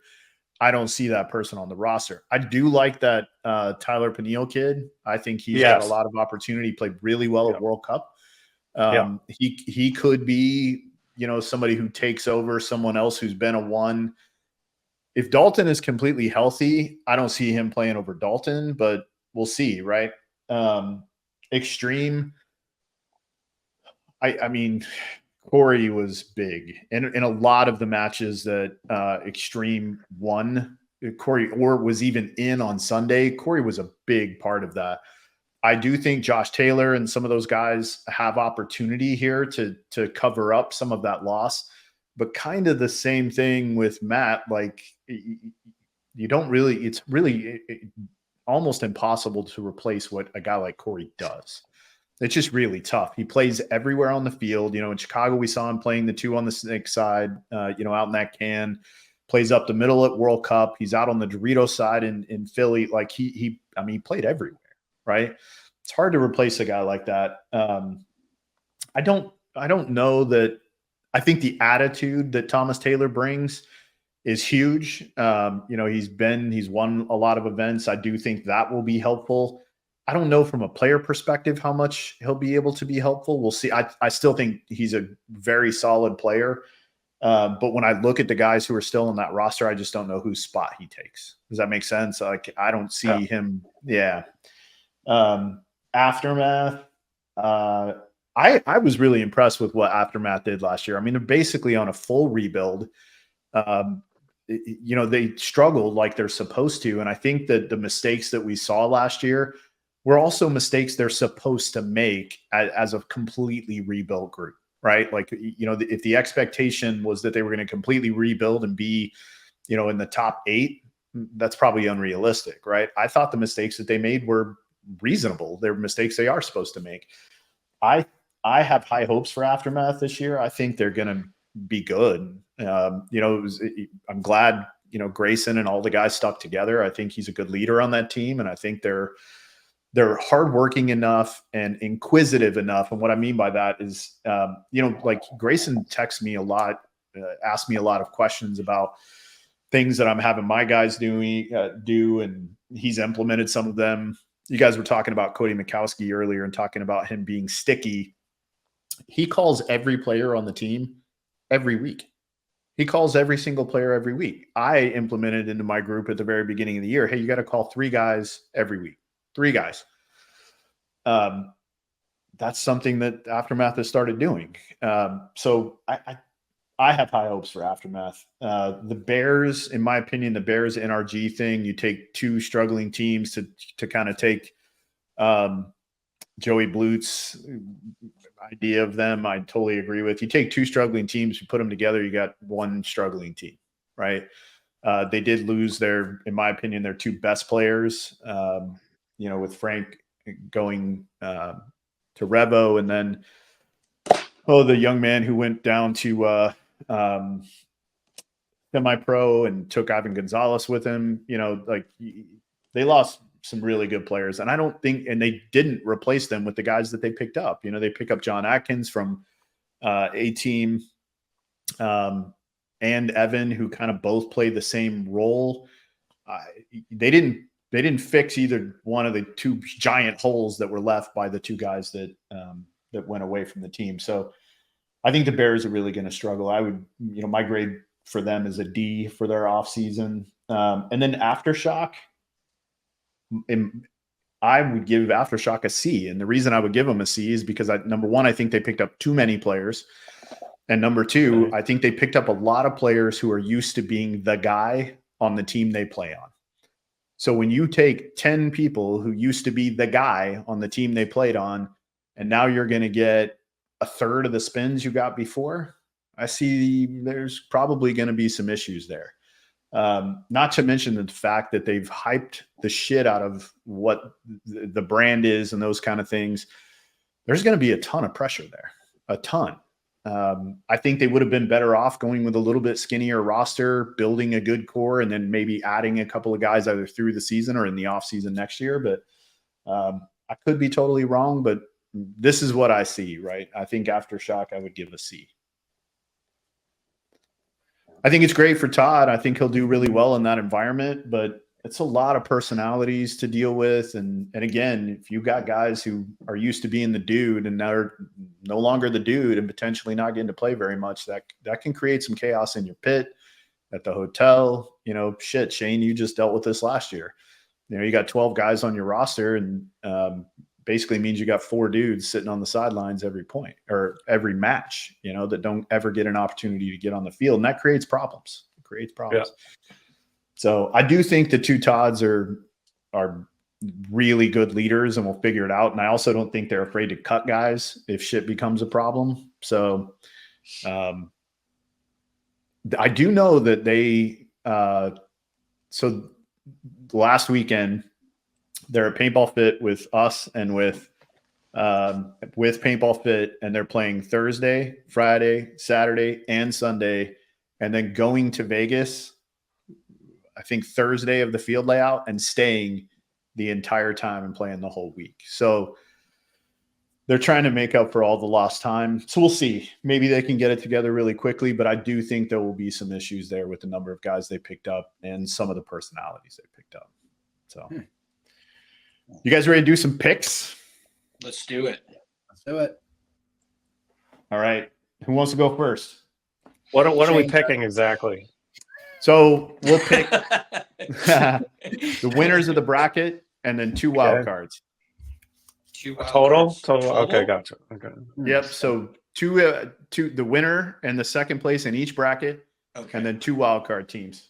Damn, that's tough. Yeah. Yeah. Okay.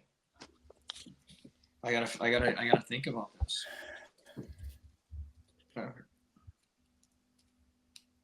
Let's do this. You're up. You ready? You're up, Smith. Okay. You know I'm not gonna let you off on that one. Let's go. All right. I'm gonna pick bracket A. I'm picking Dynasty and Diesel. Bracket B, I'm picking Damage and the Hurricanes.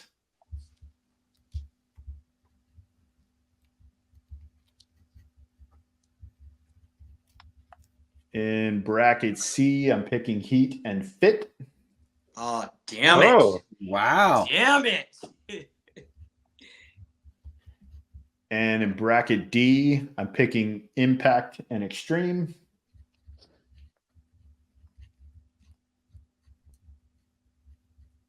And my wild cards are Infamous and Shock. Wow. Okay. Not because I don't love you, Shane. Oh no, bro, shit. We have a lot to prove to ourselves and to everybody else before I think anybody should pick us. So come on. All right, I'll go. So bracket A, I'm gonna go Dynasty and X Factor. And I'm not doing my bracket, right? Yep. Yeah. I'm doing my bracket? Yeah. Yep. Okay. Well, then, all right. I'm going Damage and Ironmen. C, I'll go Heat and Fit. You took my Fit pick. I don't like that. And D, I'm going to go Impact and NYX. My wild cards is going to be AC and the Canes. Okay.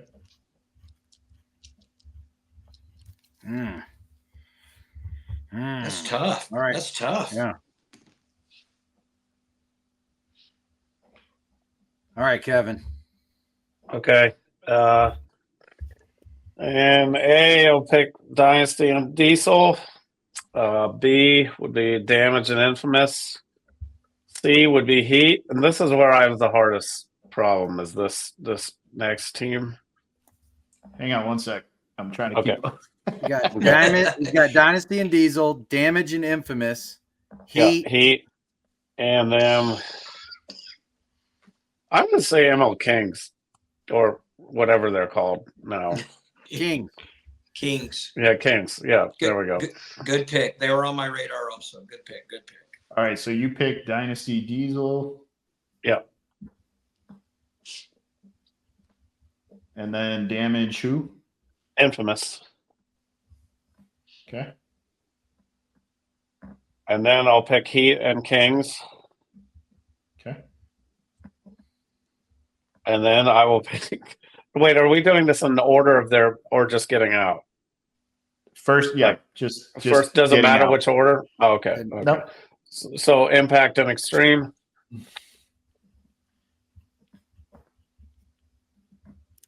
And your wild cards? Wild cards. X Factor and Aftermath. Sorry, Mike. No, it doesn't bother me at all. No, I like Nick a lot, though. You know that. I So, know. It does not hurt my feelings, Kevin. It is. I know. Perfectly fine. I told him as soon as you win him MVP, you can be his favorite coach. But until then, it's got to be me. All right, that's fair enough. These are the things. And to win, you got to get a win too. Yeah, So, we got to do that too. That whole winning thing's kind of fun and cool. Mike? All right. Well, I'm like the rest of y'all. I've got Dynasty, and I keep going back and forth between Diesel and X Factor. I'm gonna go with Diesel.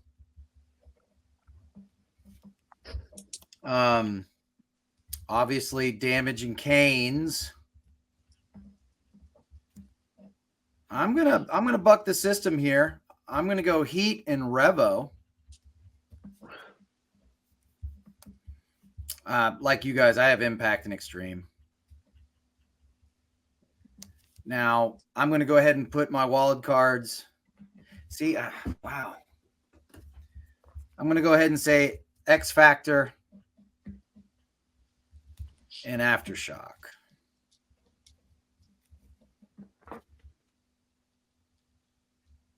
The wild cards are going to win this whole deal. I got a feeling. yeah. Yeah. Because the middle is going to be so different this year. Yeah. Okay. I almost put you in the wild card there. I wouldn't have. Not yet.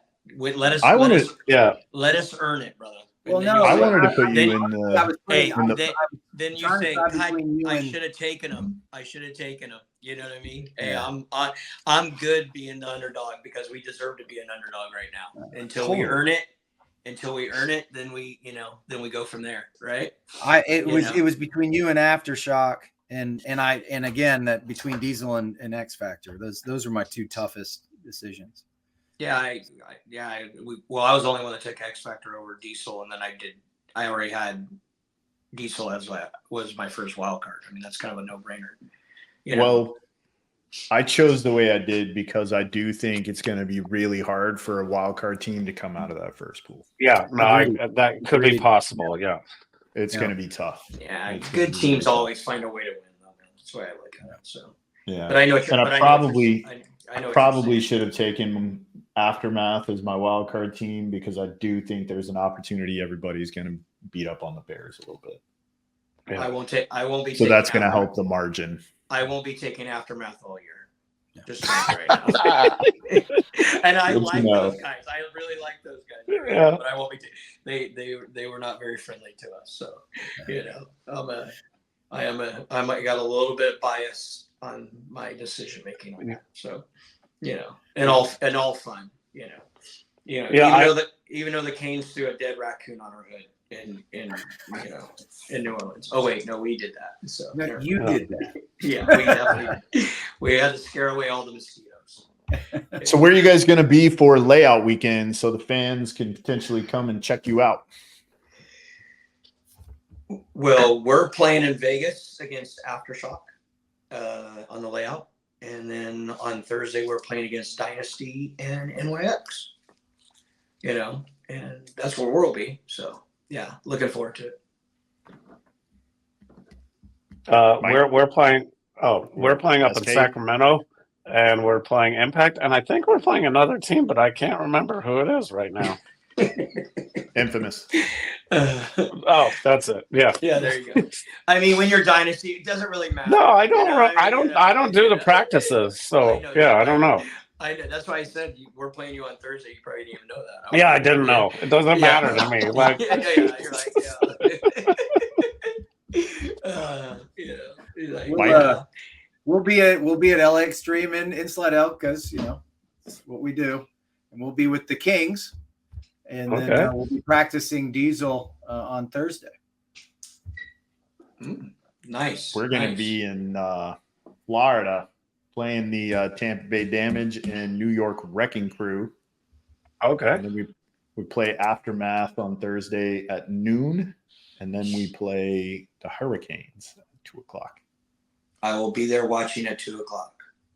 No, by the way, and we're playing literally just doing breakouts. Yeah, so. we're playing that's what we do. Yeah, I know what you guys do. Yeah, so. But you're welcome to come watch those so we can teach you guys all the shots. Yeah, no, for sure. Well, you might need to teach me more than that. So I mean, the Ryan Gray guy would have definitely taught me a lot. But I don't know about the Ryan Smith guy. He infiltrated our show here today. So Yeah. Ryan Smith, 28th out of 24 teams. It's just yeah. Poor Michael. Come on, it's oh, dude, I love it. Pick on one of you, that's for sure. So I want to ask you guys one more question. Like, who, if you could pick a team this year to be a dark horse, who would it be? Shane, let's start with you. Well, I want to pick us, of course, but you're going to, but I'm going to go. I mean, that's too obvious. If I was going to go with one that's outside and you're saying dark horse, I mean, Shots just had so much love thrown at them, and, and I think that they're going to be really good. I'm looking at the list right now. A dark horse, huh? Like, are we talking out of the top 10? Are you talking like bottom 10, yep. Ryan? Well, just a team that you think that, like, as I mean, we're peers, right? So a team that, like, we wouldn't normally talk about as being somebody who has an opportunity to be, again, I think the top three are going to be the top three pretty consistently all year. You know what I mean? But like we talked about with Ryan Smith, I do think you'll see 4 through 10 are going to be pretty mixed up a lot. Yeah. Because I do think the middle is going to be better this year. So it's certainly more competitive with one another, if that makes sense. So who do you see like breaking into that maybe hasn't in the past? Who's the Canes of this season is what you're trying to say, right? Yes. Yeah. Yeah. That right? I mean, realistically, yes. Yes. I mean, I think the low hanging fruit would be Aftershock. Yep. Brand new team, all those veteran players come in. Yeah, and honestly, that's just for me saying that because of Todd. Honestly, I Adamson's he's a force, man. He's a force to be reckoned with. So I would go with Aftershock. Because they're the new kids on the block. But I honestly also. It would not surprise me if Fit does really well this year too. And honestly, I don't know much about them. I just know that winning's contagious and they know how to win. Yeah, that's the only my basis on them. So SK. So are we talking for the whole year or just like the first event? No, I'm talking about for the whole year. Does Red Legion count? Or are they too high? Yeah, no, they were. No, I just think they're going to start a little slow, but I think they're going to end up where they should be. Darn you, SK. That's who I was going to go with. Okay. I'm looking at that going, yeah. You can pick the same team. We can both be right. But that's okay. You're such a foil. You're just such a foil. No, there's other options. No, I think Legion is that. I think you're right. I think they may start out slow. They may not. We don't know. I mean, the beauty of it is they're in a bracket that if they come out of it, wow, So, we're all going to look. Do they have the same coach? Yep. Are you sure? I've seen him on video. Oh, is Max coming back, or who's Max coaching? I have no idea. Okay. All right. I'm not sure. That's why I wanted to ask, because I don't know. So Alex is still, it's Alex, right? Yeah, the Coach? guy with the beard. Yeah. Yeah. Okay. Yeah. The beard. The Miami Yeah, Vice. Mine's AD. Aftermath. They're going to be my Okay. Discord. Yeah. Good choice. I got a good feeling about those kids. Obviously, I think it'll be AC Diesel, but we'll see. We still got a little work to do. So, all right, men. Well, good luck to all of you, except for Skinny Kevin. Yeah, that's for sure. You don't need any luck when you have that kind of roster. Yeah. Yeah, they create their own luck. They create their own luck. Damn it, Right. I would say good luck to the Canes, but I guess we have to see you. You first can't thing. do that. Yeah. Yeah, No. I got to see you right off the rip, little brother. Here we We're go. the first match, Yeah. brother. Yeah, I love it. Are you really? Yeah. Yeah. Of course like we the are. eight- That's exciting. Oh, of course we are. So That's exciting. yeah, I was scouting them. I had 5 cameras set up around the field watching them this week. Yeah, they kept trying to give us this thing like, hey, Guy wants us to have more content. Don't worry, we're not filming you. Yeah. And then they're like, and then we were going to do a drill. And they're like, don't worry. We're not really telling them what's happening. It's just a color. And I'm like, hey, the color was a good day. The color was no, actually, the color thing was very cool. But, okay, you gotta elaborate on the color thing. Right. Okay, So yeah. one of their things that they were testing to make sure that when they're playing a point is they'll introduce a color at the beginning of the point, right before the breakout. So they might yell It has to go blue, to everybody. and it has to go to everybody. At the end of the point, you have to say both sides of this field have to know what color it was. And I thought that was really cool. It was And fun. of course, I'm sitting going, yeah, right. It's a code. It's a code for where my guys are. The problem is that Scotty, the little Canadian, says green, and one of our bunker codes is queen. So our guy went and bunkered a ghost because he thought he heard queen, but it was actually you were saying green. So my favorite part was they're like, what color was it? And he goes, it was queen.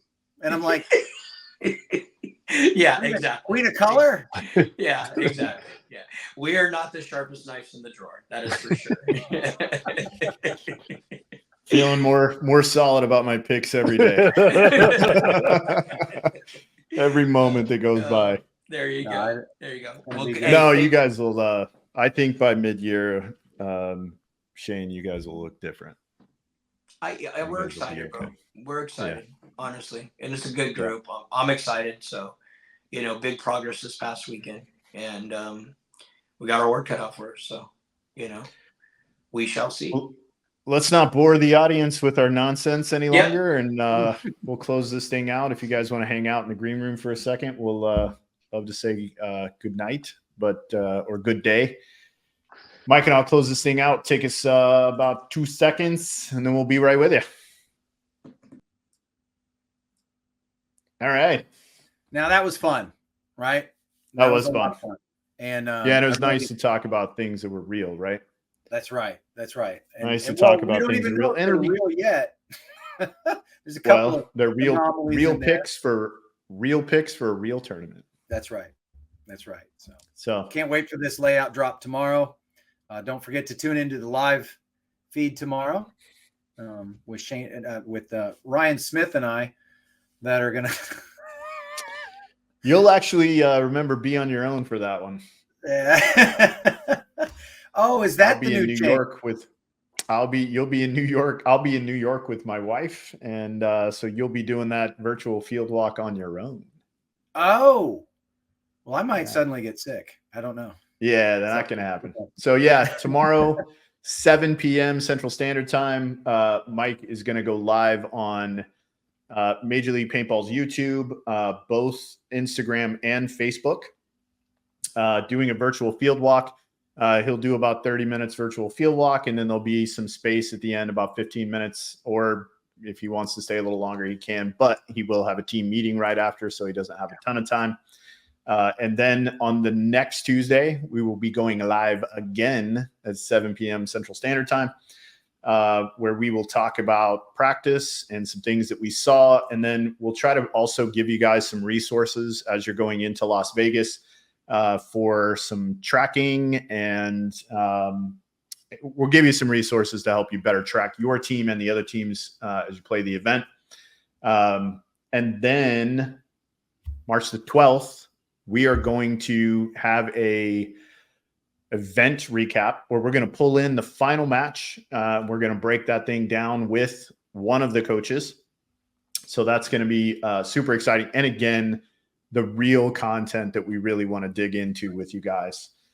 Also, March the 11th, Mike and I are doing a free introduction to coaching class at the summit. That's going to be at noon on Monday, March 11th. So if you go to the NXL breakout roundtable, as soon as that's over, you can come see us. And it may not be over yet, but you can still come see us. It's going to be free. You don't have to sign up. You can just show up. What else? Yes. Hey, it's awesome that, we've got Hertz rental car, Caffeine TV. We're just really excited about that. But I did want to throw another big thank you out to Alex and Jake and all the work you guys do for this show. Thank you. And thank you to our guests, Shane and Kevin. We really enjoyed having them, and we're going to do more of this. Yeah, man, we'll be doing this pick show before each event with these coaches and keep track. Yeah, it should be a fun year. Really excited. So glad Vegas is right around the corner, man. Yeah. So again, thank you to Major League Paintball, Tom Cole, Kevin Fillers, and Jake Jones for all you do for paintball and for the Coaches Show. As always, be responsible. Discipline. Selfish. No joke. We're legitimate. Fucking do this? Then do it. Do it 100% because I'm trying to. We recognize that we are limitless.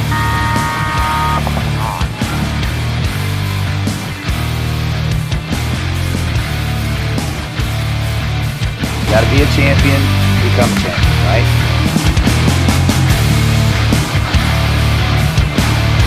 Winning is a habit because we create habits that lead to good execution and success.